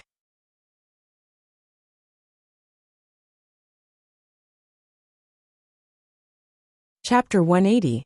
The voice of the discussion was not loud, and Secretary Yi's 3 words were very vague, but everyone present heard it. Most of them knew it, but they didn't dare to say it too clearly because of Mr. Li's presence. Of course, Mr. Li of Lai Baoli also heard this, but he didn't hear who it was, and his face turned even uglier. "What kind of photography team are you? How can the lampstand fall down? Who is in charge of it? What's the use of such a person in the company?" Ling Han's eyes shifted 2 inches from Sheng Anren's face. Yi Huanyan on the opposite side was pale and had lost his sense of propriety. His eyes darkened and he said coldly, "We can't wait for the ambulance. For people come and lift the lampstand." His actions quickly diverted everyone's attention. No one was in a hurry to investigate the matter of the lampstand. They were busy lifting the lampstand. As soon as the lampstand moved, it was bound to pull Sheng Anren's injured leg. Her originally numb nerves seemed to be stirred into a ball at the moment, rampaging in her body. 1, 2, 3 lift. Ah! A mournful cry echoed throughout the studio. Sheng Anren was carried out from under the lampstand. "Qiao Mu, go and drive." Ling Han picked up Sheng Anren with a serious face. Mr. Li hurriedly stepped forward. "Go, take my car. I've already asked the driver to wait in the parking lot." Seeing that Ling Han was going to leave, Yi Huanyan quickly took off his coat and wrapped it around Sheng Anren. Before he got close, he saw Ling Han consciously avoid him with a faint alienation in his eyes. Sister Sue Anren's clothes. Sheng Anren's agent hurriedly stepped forward with the coat and covered Sheng Anren. Ling Han then walked towards the door with Sheng Anren in his arms. "Mr. Li, sorry to trouble you." Several people followed behind him who were ready to help. Yi Huanyan didn't have time to think about it and hurriedly stepped forward. "I'll go with you." "No need. Ling Han glanced at her coldly. He immediately disappeared from the entrance of the studio, with Sheng Anren in his arms. That gaze seemed to have an indescribable power that froze Yi Huanyan in place. Even after the power switch in the studio was switched on, and the light was restored, she didn't move an inch, even when the people around her came and went. She was in charge of the lampstand, but she really didn't expect it to fall. After Ling Han left, Sheng Anren's agent took his mobile phone and went to the outside of the studio to make a phone call. He tried to lower his voice and looked dignified. "I've sent you the video. Find a way to send it to various media as soon as possible." After hanging up the phone, she pulled out an envelope and handed it to Xiao Zhao. She patted Xiao Zhao's shoulder meaningfully and said, "This is half of what I promised you. I'll give you the other half after this is over if there are no problems." "Sure." Xiao Zhao took out a stack of brand new bills from the envelope and nodded slightly with a flattering look on his face. "If something like this happens again in the future, look for me." Until the lunch break in the studio, Yi Huanyan was still there. The lampstand had been cleaned up. Except for the lack of a lampstand, the scene looked normal. She sat on the steps under the shooting curtain and sighed heavily. Her mind was in a mess. Sun Yanhua's phone rang at this time. "Yan Yan, are you still in the company?" "Well, I may not be able to eat with you. I have something to do." Yi Huanyan's voice was a little weak. "It's about work." The other end of the phone was in the back seat of the white nanny van driving on the main road of the city. Sun Yanhua's voice was tinged with disappointment. "Then next time, I'll ask someone to put the cookies in your office." "Well, thank you to Auntie for me." She wasn't in the mood to go anywhere, nor was she in the mood to say another word. So Sun Yanhua was silent for 2 seconds before she hung up. On the other side, Sun Yanhua opened his mouth and was about to ask her if something had happened when he heard the phone beep and was hung up. He couldn't help but frown. He thought she was busy with work, so he didn't pay much attention to it. He just looked down at the box of well-packaged cookies in his hand. "Old Lei, help me ask someone to send this to Secretary Ye's office." Remy, who was holding his mobile phone and looking at the itinerary, looked up when he heard this. "Secretary Yi? Forget it." Sun Yanhua frowned. She should be busy now. She probably doesn't have the time or the mood to eat these. It's a waste to give them to her. It's better to give them to me. Remy took the box of cookies from him and sighed. "You still don't know. Half an hour ago, Sheng Anren was hit by a lampstand and was sent to the hospital. Secretary Yi is in charge of this project, and she should be very busy." In the agent business, they all knew each other. He had a little friendship with Sheng Anren's agent sister Sue. Sheng Anren was also popular. Although there was no news in the media, they had already received the news in their circle. Sun Yanhua's face tightened. "Brother Wang, please drive faster." Remy looked at Dong Xuebing in surprise. "Why are you still going? Aren't you adding to the trouble?" Sun Yanhua frowned and did not say anything. He felt Yi Huanyan's attitude when she answered the phone earlier did not seem like she was very busy. Instead, she looked like she was wronged. Xiao Dong came over with a lunchbox for Yi Huanyan, but she rejected it. "I'm not hungry. You can share it with everyone." Yi Huanyan held her forehead and spoke reluctantly. Xiao Dong didn't know much about the situation. He only thought that Yi Huanyan was worried about the project again, so he comforted her. "Sister Yi, fortunately, the posters are almost finished. This lampstand is not too heavy. There should be no problem. At most, it will delay Sheng Anren's work. Our company will lose money. Natural disasters and man-made disasters can't be avoided, and we can't be too harsh on ourselves." After 3 or 4 months as a secretary, Xiao Dong is now familiar with the job. He also has a way to comfort people, unlike the ignorant little girl who just graduated half a year ago. But Yi Huanyan is not worried about work. Sheng Anren's injury touched her heart, but what really annoys her is Ling Han's attitude towards her just now. When she took the coat and wanted to put it on Sheng Anren, he dodged as if he was afraid that she would hurt some rare treasure of his. Sheng Anren's position in his heart was obvious. At this time, Ling Han had sent Sheng Anren to the nearest emergency hospital. Although there was no blood stain on his expensive suit, it was obvious that he was in a mess. President Li followed beside him with an indignant expression. President Ling, you have to give me and Enron an explanation for this matter. She's the link between our companies. How could it end up like this just because of a few photos? Xiaomu saw Ling Han's expression and explained with a lowered head. Director Li, accidents are inevitable. Even if it's an accident, isn't there a person in charge of this lampstand? I heard it just now. What kind of secretary is she? Whose secretary is she? She must be severely punished and fired. Director Li said with certainty, looking like he was going to get to the bottom of it. Xiaomu's face turned strange, and he looked at Ling Han.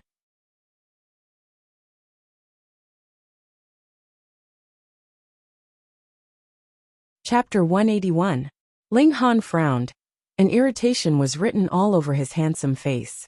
President Li, this is Pleasure's own business. Don't worry about the endorsement. It won't be delayed. Hearing this, President Li's face darkened slightly. He stared at Ling Han for a few seconds and snorted. President Ling, do you really think I take this endorsement seriously? If it weren't for Enron pulling the strings for Lai Bao's jewelry, I would be willing to work with anyone. The words little boss Ling were extremely provocative. After saying this, he deliberately sneered. President Ling is no longer here, or else Pleasure wouldn't be in such a foul mood now. Needless to say, he was referring to the internet celebrity on the Shanghai live streaming platform. This was not the first time he ridiculed Ling Han for not being presentable, and that his artists were all lowly. Lai Bao used to be on good terms with Pleasure when Ling Dongming was still here. President Li was more than 10 years younger than Ling Dongming, so he could be considered half a junior. When Ling Dongming was here, he was quite respectful to him. However, he acted like a superior elder to Ling Han, especially when it came to Sheng Anren. There were many open and secret exchanges between them. Do you think that if my father were here, he would allow outsiders to criticize Pleasure? Ling Han's face was cold, and he slightly raised his chin with contempt. Since President Li doesn't want to continue this endorsement, it will be considered a unilateral breach of contract. Do as you wish. President Li's face darkened, and he turned to leave with a snort. Xiaomu frowned. President Ling, you're letting President Li leave like this? Lai Bao's order. That will depend on how much he thinks of Enron. After saying this, he pondered for a few seconds, looked in the direction President Li left, and said in a low voice, just in case, contact the company's lawyer department in advance and get ready for a lawsuit. While Xiaomu went to buy water, Ling Han sat in a chair at the entrance of the emergency room, with a worried look on his face. When the light frame was pressed on Sheng Anren, the words of the crowd fell into his ears. He faintly felt that this was a hidden danger, but there was no original plan, and there was no way to deal with it for a while. He didn't let Yi Huanyan have contact with Sheng Anren, nor did he let her follow him in the car. The main reason was that he was afraid that after being photographed, he would be hunted by Sheng Anren's fans. At that time, Sheng Anren's injury in the company would ferment, and a small thing would become a big thing. If this incident was someone's fault, then the spearhead would be directed at the person who made the mistake. If no one made a mistake, and it was just an unavoidable accident, then the anger of the fans would be directed at the person in charge of the project. It was Yi Huanyan. Therefore, from the perspective of the person in charge of the project, it was indeed inappropriate for her to face the public now. And now, the more serious problem was that some people were saying that Yi Huanyan was in charge of the lampstand at the time. Then the person at fault and the person in charge of the project would be Yi Huanyan. It seemed that it was inevitable that she would be criticized by the fans. Ling Han was a little irritated. When Xiaomu came back with the water, she didn't see him at the entrance of the emergency operating room. She saw a figure smoking on the corridor balcony in the distance, and a few cigarette butts were thrown crookedly in the trash can next to him. It seemed that he didn't care about the operation at all. Xiaomu looked up at the lights in the operating room, and then at the mineral water in her hand. She stared at the back of the figure and silently counted to 3, but she still didn't see that he had the intention to turn around. She remembered what Ling Han said in front of Director Li just now. His attitude was that he completely regarded Sheng Anren as an ordinary artist in the company who made money. A trace of sullen anger slowly rose in his eyes. He turned around and threw the water into the trash can. Then he held a chair and slowly sat down, absent-mindedly looking at the red light in the operating room. It was really tiring to pretend to be indifferent in front of people. He wanted to stand by and watch her being trampled on by someone else. It was a helpless and heartbreaking thing. There were two different thoughts at both ends of the corridor. Su Nianhua hurried to the studio on the first floor of the pleasure building. As expected, Yi Huanyan was still there. A pretty and sweet girl was sitting next to her. She was wearing a business suit similar to Yi Huanyan's, and was talking to her with her head lowered. She looked absent-minded, and didn't even open the lid of the lunchbox beside her. He took a deep breath and walked to her. Xiao Dong was the first to react. A shadow fell in front of her and blocked the light, but he didn't leave.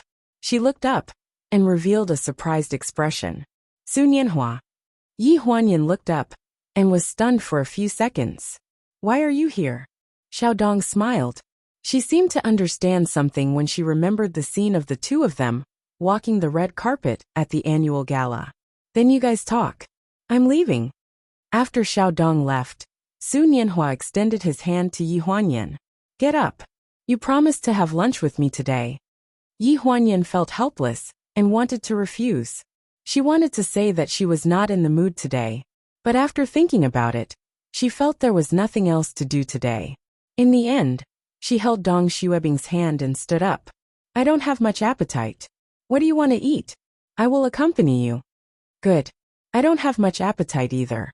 Su Nianhua raised his eyebrows. Are you free this afternoon? Let me take you somewhere. Yi Huanyan paused for a second. Stop fooling around. I am Sai. She wanted to say something but ended up sighing. She looked down at her feet silently and didn't want to move. It's because of Sheng Anren. It's normal to have accidents during the filming. Su Nianhua didn't seem to take it seriously. He took the coat in her hand and put it on her shoulders again. For people like Sheng Anren, the company must have bought insurance for her. You don't have to worry too much about the company losing money. Yi Huanyan smiled bitterly. Who said I'm worried about losing money? You can still smile. You're not too bad. Put on your clothes and come with me. Su Nianhua blinked. His eyes were like water and very gentle. Yi Huanyan realized that he was deliberately teasing her with his words. She was a little surprised.